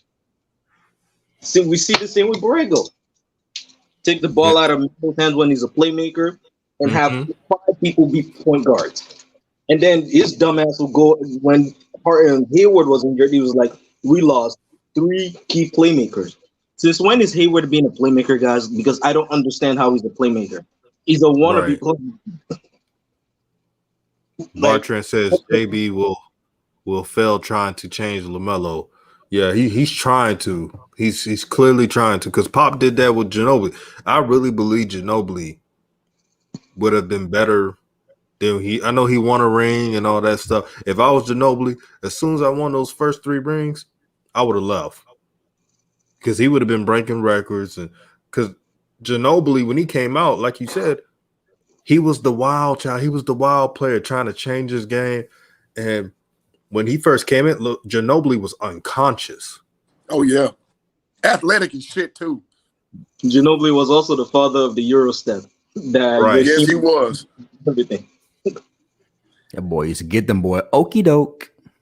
Unpopular Right. opinion. Manu Ginobili would have been James Harden if he did what DJ said. He would have been James Harden. I agree. He had that kind of game. Yeah, Manu was fearless. Ask him, man, if Kobe was alive. Man, I remember Kobe had an interview talking about Manu. This is early Spurs. I'm talking about when the Spurs beat the Lakers in that Western Conference Championship in 03, right, OG? 02, 03 that year. Yep. He said that Ginobili was a problem. And then y'all realize after those years, Coach Popovich conformed Ginobili's game. And hoop jargon is 1,000% correct. Ginobili would have been putting up numbers like James Harden if he was not controlled. That's what JB is trying to do with Lamelo. That's why he compares him to Manu Ginobili. I said, wait a minute, the player that was handicapped by his coaches? Interesting. And Dexterious Crockett says, old media, somebody hit the dislike button. JB hits the dislike button. Yeah, that's probably him. I can't stand the media. I think it's the troll from last time. He's still mad. He's still mad when we're still constructively criticizing the Hornets. Hey, Hoop, did you you probably ain't heard my crystal ball theory. I'm gonna give it to you. My crystal ball theory about Melo is that he gonna come back right before the playoffs. They're gonna be in that 10th or 11th spot. Melo gonna lead them to the win in the 8th seed. They gonna go in the first round, and he gonna pull a MJ with 50, and then it's gonna be that's when the story gonna go. Shit, I would love that. I would love that. I doubt it, but yeah, I'll say, well, I wish. That's a lot of points. Boy, if Lamelo ever gets 50. Hey, but hold on, I'm sorry, DJ, but look, have you seen the video of Melo on the court dribbling with his left hand around there? Come on, man, I'm believing.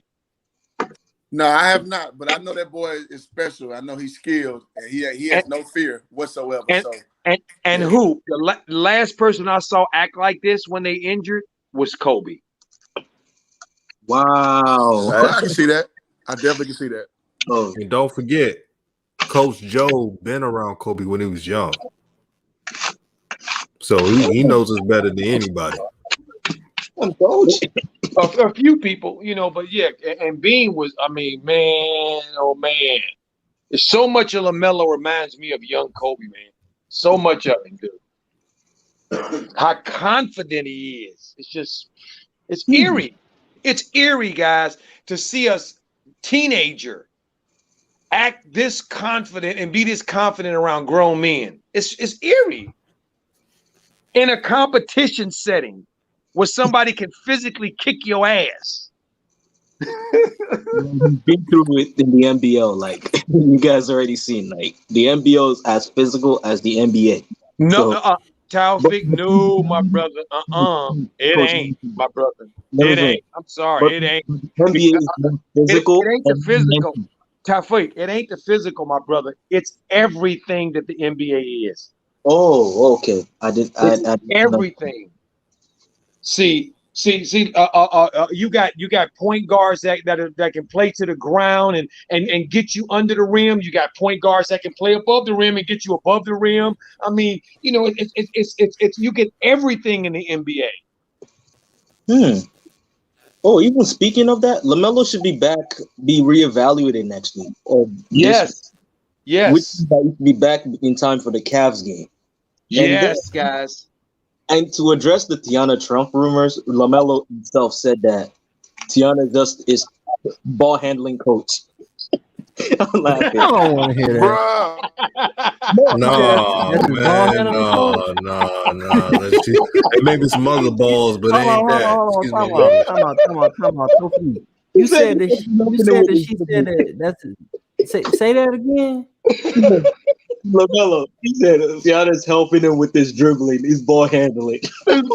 Man, he gonna ball handle that clap. Ball handler, yeah, some other ball. I'm like, and then he's like, "Well, I'm not wifing anybody up until after retirement, but she's just my coach." That's Taufik, this is the truth. And Brittany Renner, who is PJ's baby mother, is best friends with Tiana Trump. So when she came down, and PJ and LaMelo, they hang out off the court. So of course, a young man, LaMelo Ball, like, heck yeah, she adult entertain. I'm gonna kick it with her, and I'm sure they done, behind the scenes, but he ain't claimed that girl. Again, LaMelo's young; he could do what he wants. He's not breaking no laws. Don't mean his knees ain't buckling. That is. Hey, look. Sometimes you need you need help with your ball handling, guys. I mean, come on. Who when you tell them when you tell them when you're a big guard, when you tell them when you're a big guard like you were 6'7", 6'8", sometimes you need help with the ball handling. The drills. He working on his game. He admitted that. Why y'all mad? I'm just shocked he admitted that. Man, working on his game out there, man. No, but you don't want to tell nobody you working on your game like you ain't got no game or something. You know what I'm saying? I don't feel too right. We all need help, man. Thank you. Times in our life, we all.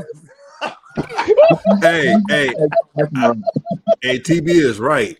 Tiana Trump gets like an adult film. They get tested all the time because you can't slip up in that. You'll be broke if your test comes out with something. If you're adult entertainment star, so she's more clean than the average thought out there on IG. Walking down the street, exactly.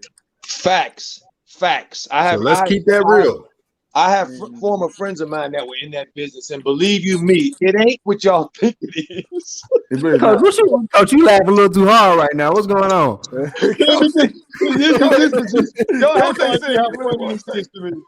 This is so funny to me.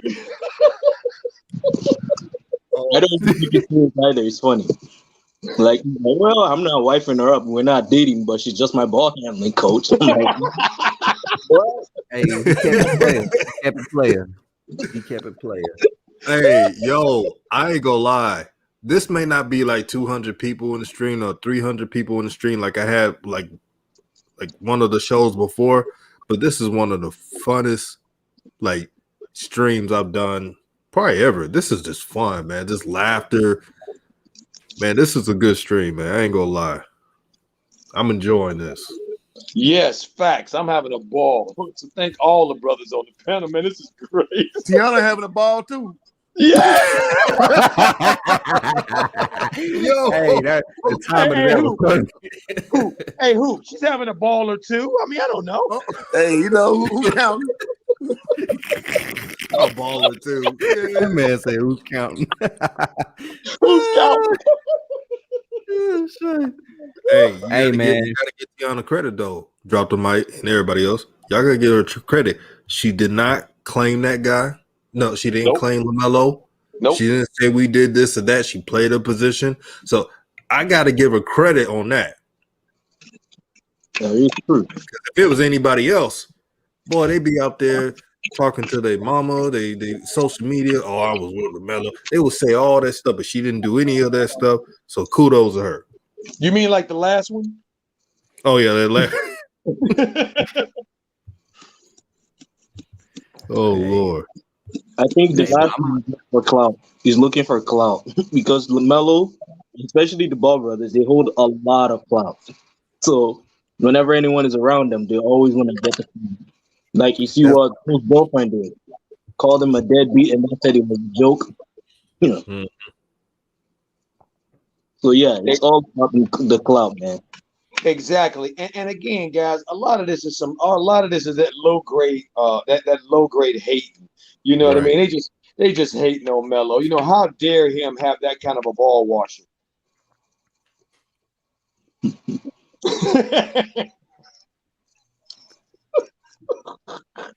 Damn, coach. Don't blame nobody. Just blame you just have to blame your rookie. That's what rookie do.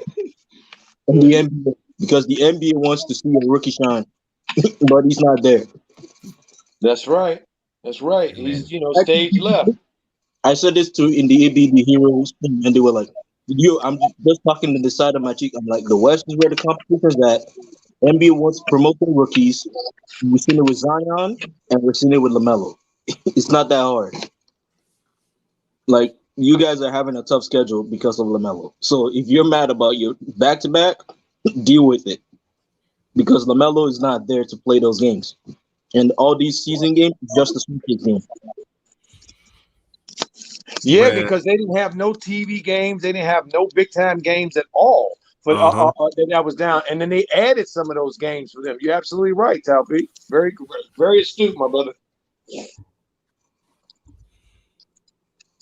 Hey, Taufeeq. I ain't gonna lie. From that picture, you look like Michael Blackson. Try again. Yeah. I can't get jiggy with this. Try again. Funny, man. Oh, we got Ball Facts in the chat. What's up, Ball Facts? It's funny, man. Facts in the building. And freaking Michael talks like an African. What you say, Taufeeq? I said I'm African, but Michael Blackson talks like an African, and you rarely know what it is.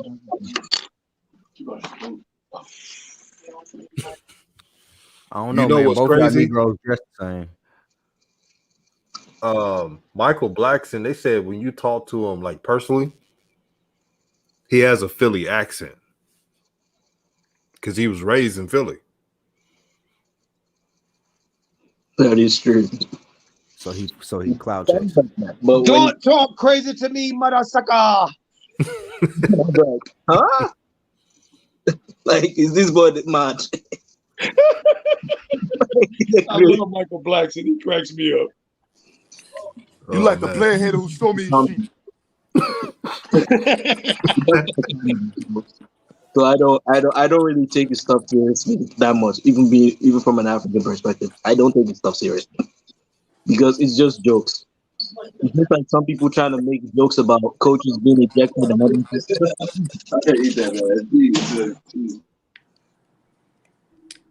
Hey, I respect that, Taufeeq, because a lot of people be emotional, man. Like you can't say something to somebody, and I respect that you don't get offended too easily. Facts. All love, brother. You saw my live, DJ, man. I'm getting called the N-word. I'm getting called everything. I'm laughing everything off. Hey, Hoop, I tell you what, brother, I ain't never wished I was on somebody's show more than I was wishing I was on yours the other day, dude. You have no idea. I wanted to have fun with that one. Oh, my God. I would have fired his ass up, too, just for fun. You know, I don't take personal. I just want him to get a good laugh out of it. I'll blow his ass out, man. That's easy work, man. I knew it, too. I knew what he's going to do. I was like, oh, yeah, appreciate you, buddy. Yo, you sent that brother. You sent that dude, not a brother. You sent that dude to the upper room, brother. Upper room. The upper room. Man, call him a monkey. I was like, what? If you watch the full broadcast, he actually started complimenting me. And I was like, bro, you keep that. You give me good content right here. Shit. You ain't got to tell me I'm smart. I know I'm right. smart. That's the one thing though. Who I agree with you, man. You know, like a lot of people be trolling, but they really think we mad. Like people be mad. No, we ain't. Hey, you doing us a favor, homeboy. Yeah, like I appreciate you because now I can act the ass. You gave me a reason.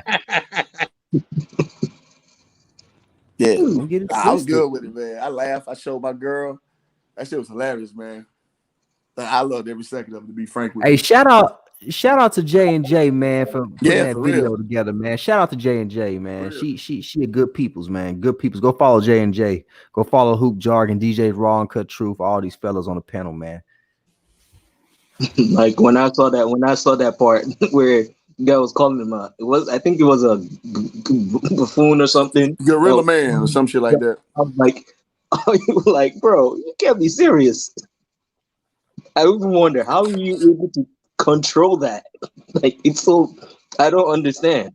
If it was me though, I would have looked at it some type of way at first.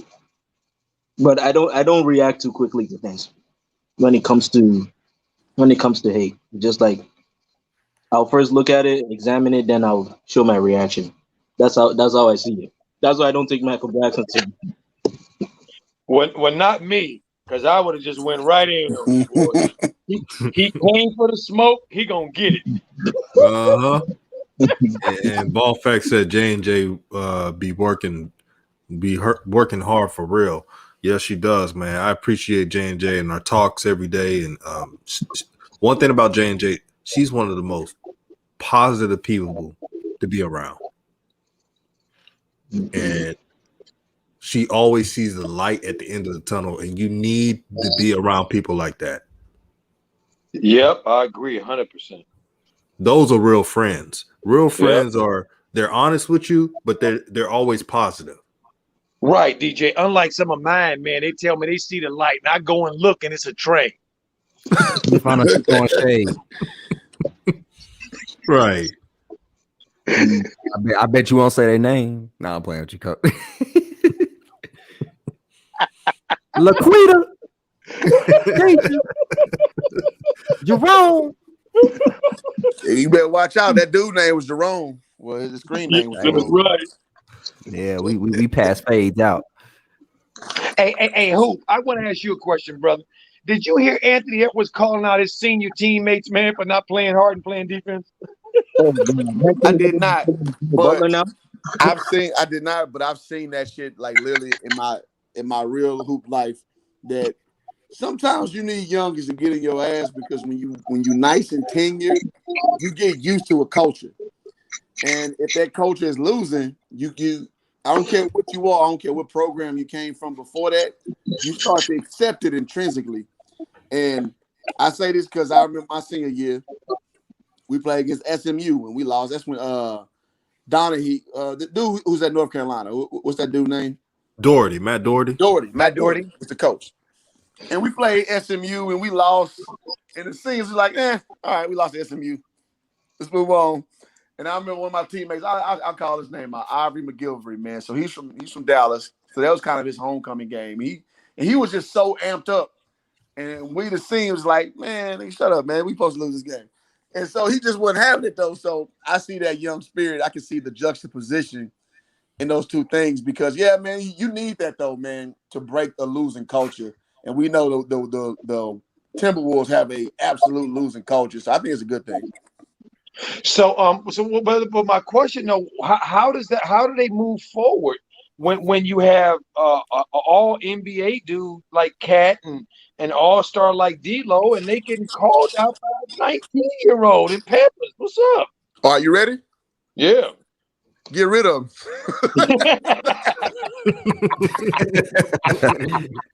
That's just real. Hello. You gotta get rid of him. I ain't gonna lie. I like Anthony Edwards, man. He just unfiltered with it, man. He said something about RJ Barrett, but he said it so regular. Like he's like, well, we just didn't want Julius Randle hitting the last second shot. We don't really care if RJ hits it. If he hits it, we live another day. And I was like, yo, this kid is unfiltered with it. That young but he Mitchell, said it so ain't nothing like it. right. See, that's the Melo effect because Anthony said he likes Melo. Melo is his boy. I think they've all listened to Melo and how Melo is acting. I think they're picking up on it. No, I feel like with Melo, he's just gonna give you answers you need to hear, but he's not gonna give you that answer like that he really wants to say. With Edwards, he will say whatever he wants to say. You don't give a crap about what you think. Like, look at what he said about RJ. Like, you don't give a crap about what you ask him. He'll say what he wants to say in his mind. So it is what it is.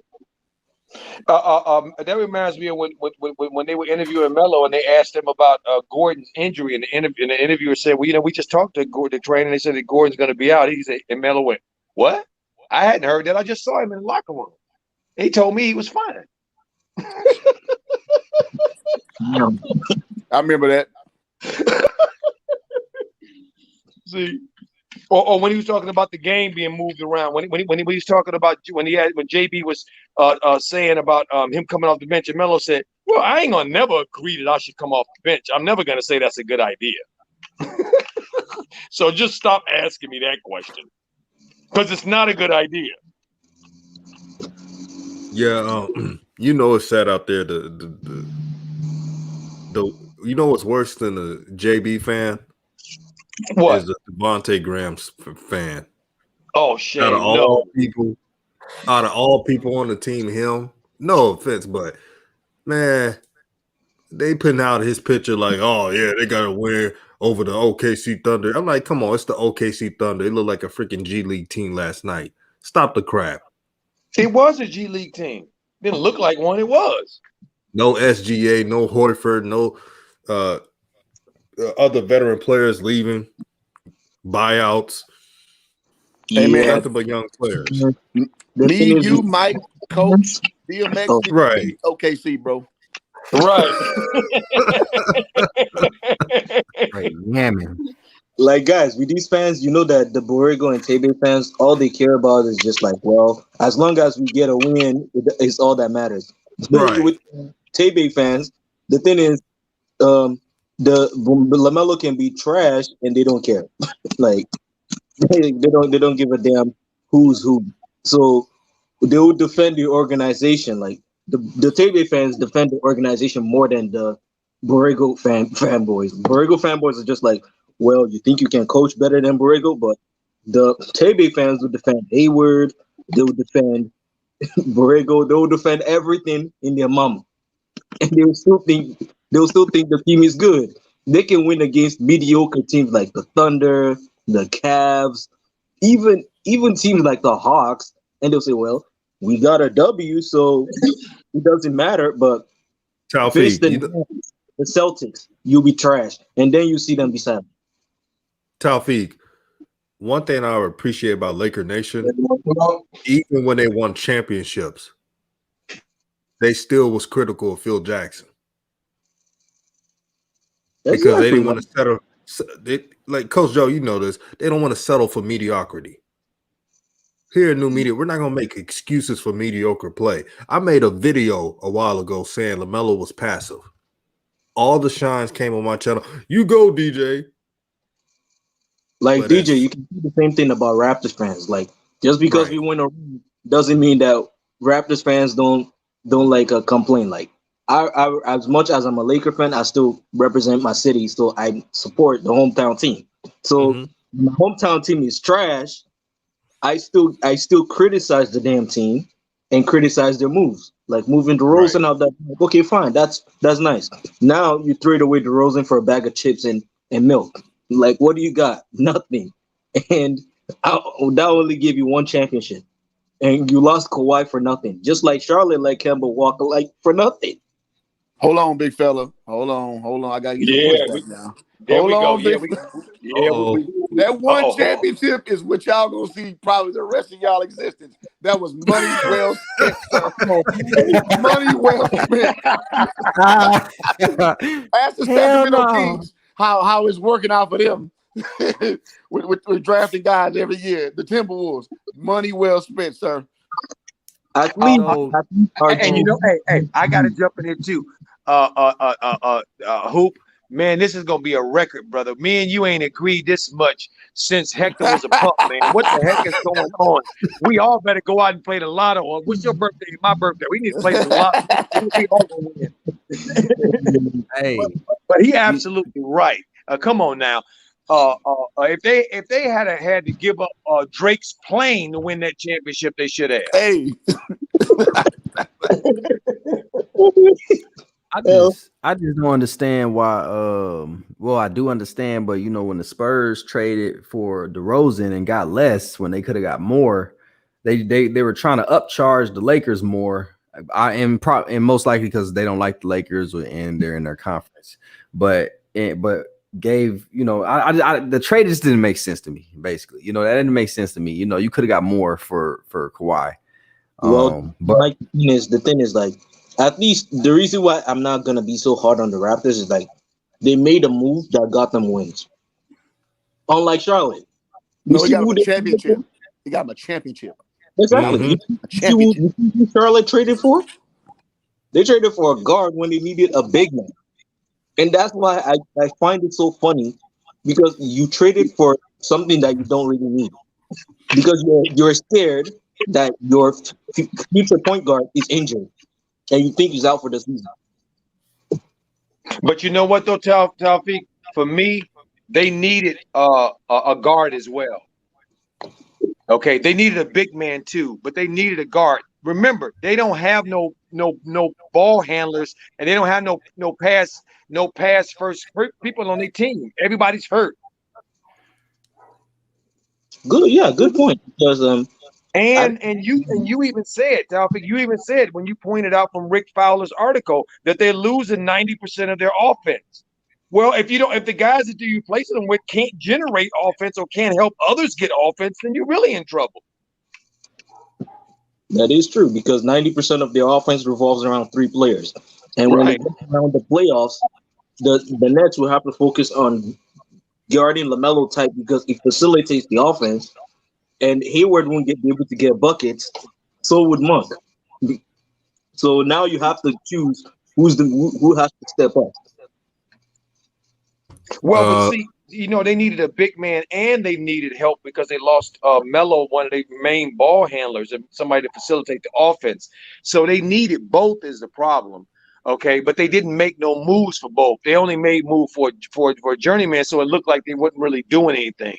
But the fact is, they should have shipped Biz or they should have shipped Lurch because Lurch is on an expiring deal. I think he's on this is his last contract of this deal. They should have moved him. NBA teams love players with expiring contracts. Well, the thing is, like, this is the same franchise known for drafting centers that cannot space the floor. Like, yeah, it's true. Like, I was watching a video once, and they was looking at how Charlotte messed up their draft picks and how they drafted Adam Morrison just because Jordan is obsessed with Larry Bird, and then and I'm like, dude.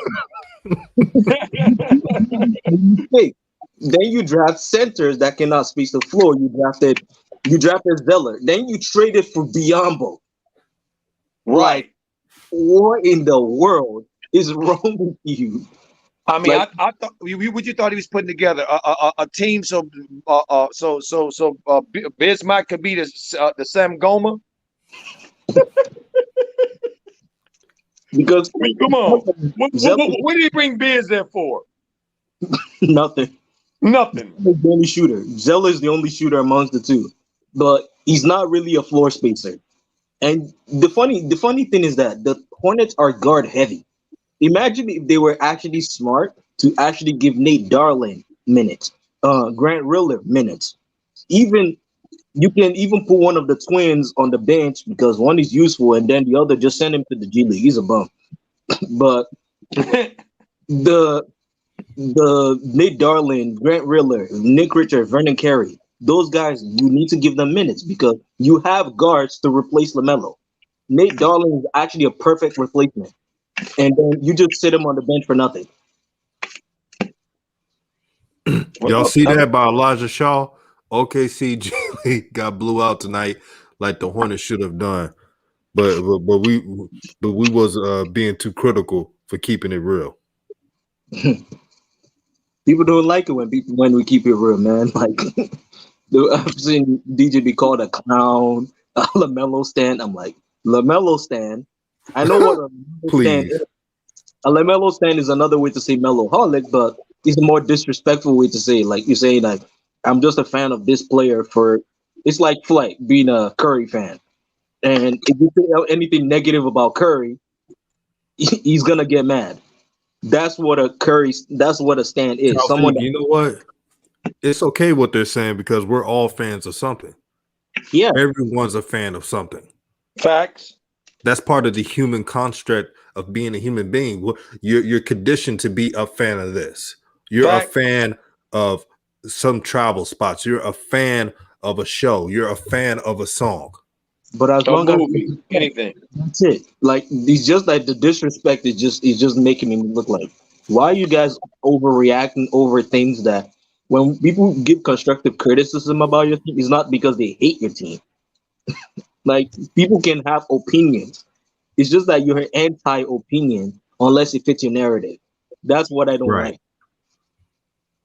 Well, see, I'm okay with a person myself, taking that position, but defend it. Just defend it, and don't use defend it, and don't use your opinion. Give something that's independent of yourself. Because if it's real, there is going to be something that's independent of yourself called facts. Uh oh. It's just being back to reality. Yeah. And some people don't like facts. Some people don't like 1 + 1 = 2, but I happen to like that. Tell them, Coach. In what way, though, Coach? Yeah, I know some people like 1 + 1 = 5. How you get that? Don't ask me. Just go along. Nope, they can't do it. And Trent Tompkins says Hornet fans are uber sensitive. I wouldn't directly say Hornet fans, but Borrego and Devontae Graham fans. Stands.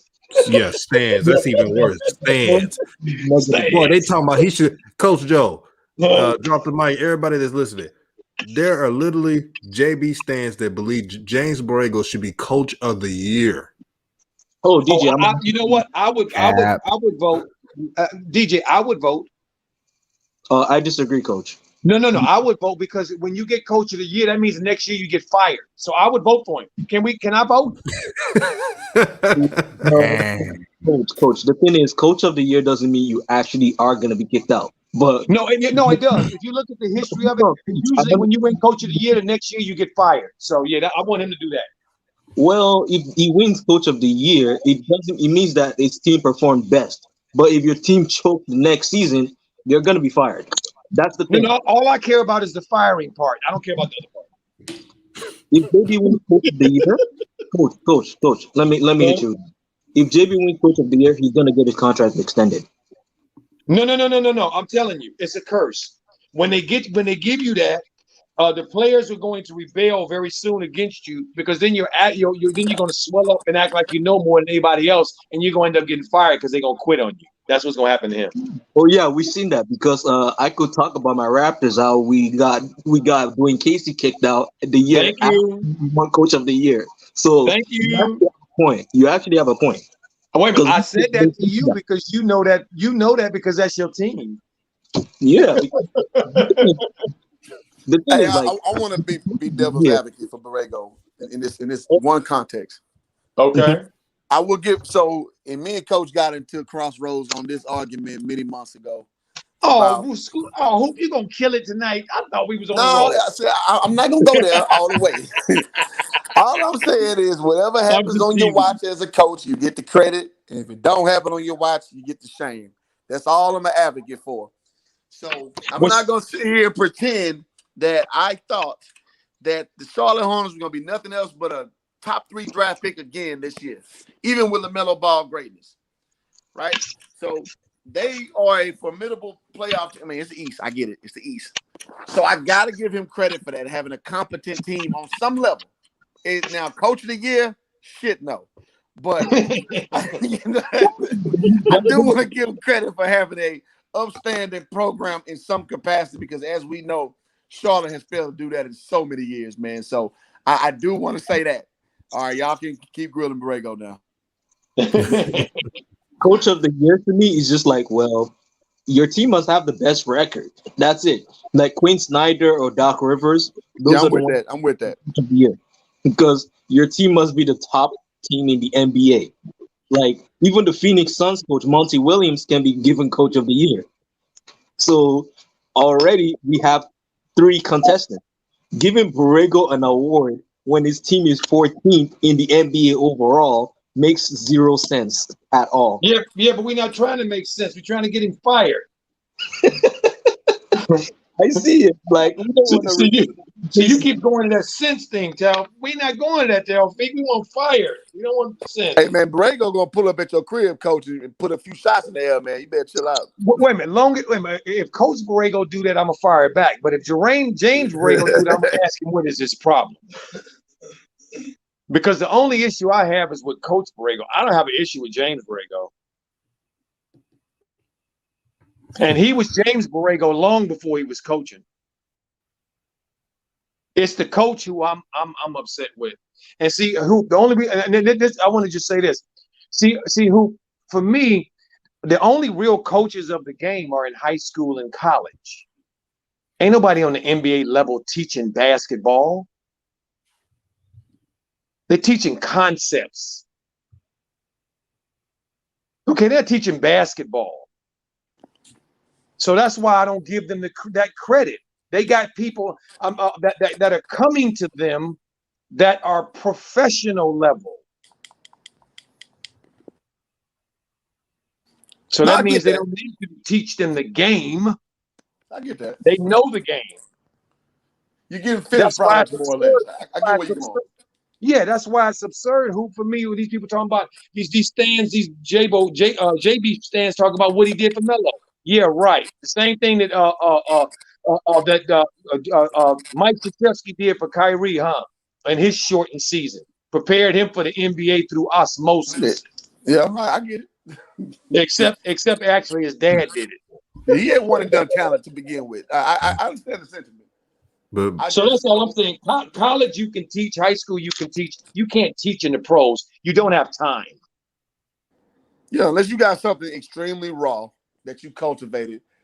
Like I seen DeAndre Jordan get coached way the fuck up. You know, if we're gonna be frank, DeAndre Jordan was a tremendous athletic talent. When you got him to sustain starters minutes and not be a liability, you know, I can see the coach up in that, or JaVale McGee. Per se, but yeah, for the most part, yeah, you 90%. You're right though. That's why I don't really judge too much on that. Is can you manage the personalities? Can you turn into a winning product? That's usually what I judge a coach on for the most part. Exactly, Hoop, and that to me is not whether or not you're a great coach. That's whether or not you're a great manager. Can you manage talent? Can you manage personalities? JB cannot. At this level, he's in over his head because he wants players to like him like elementary school or high school or something. I don't know. Because he's trying to break the natural order of the players.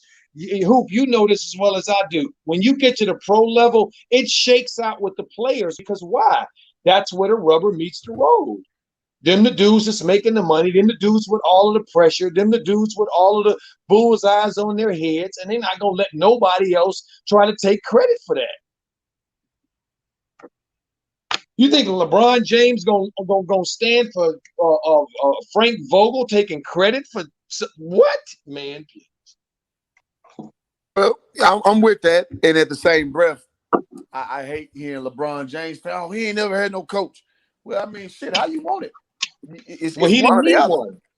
Huh? He didn't need one. You're right. He didn't have one, but he didn't need one. He made the best of it. I think Eric Spoelstra is a good coach. Me personally.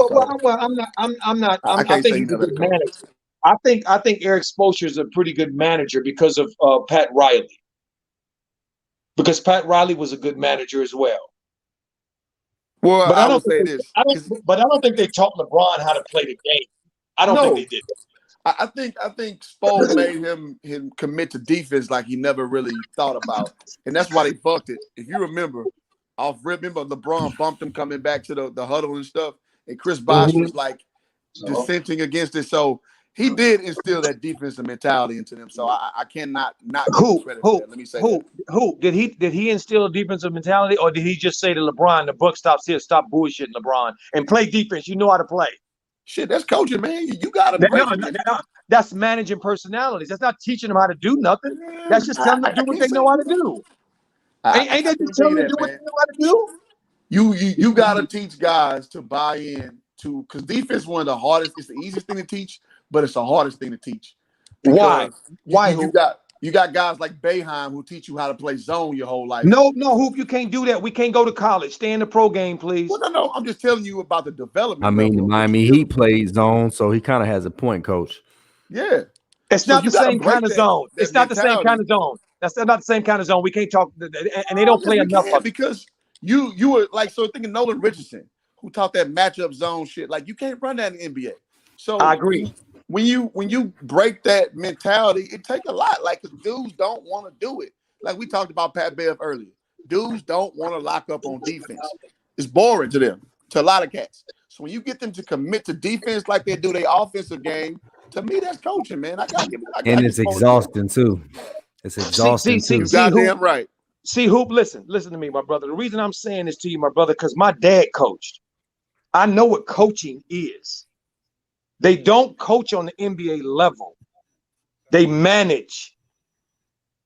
It's about fixing holes. It ain't about building game. On the elementary school, on the high school level, and the college level, they're building there. You can't say they building on the NBA level. Yes, there's a few people that stick around and they end up receiving the benefits of it and they end up getting a little better. But they're the exception, not the rule. If the NBA has to teach you how to play basketball, NBA basketball, when you get there, you won't be in there very long.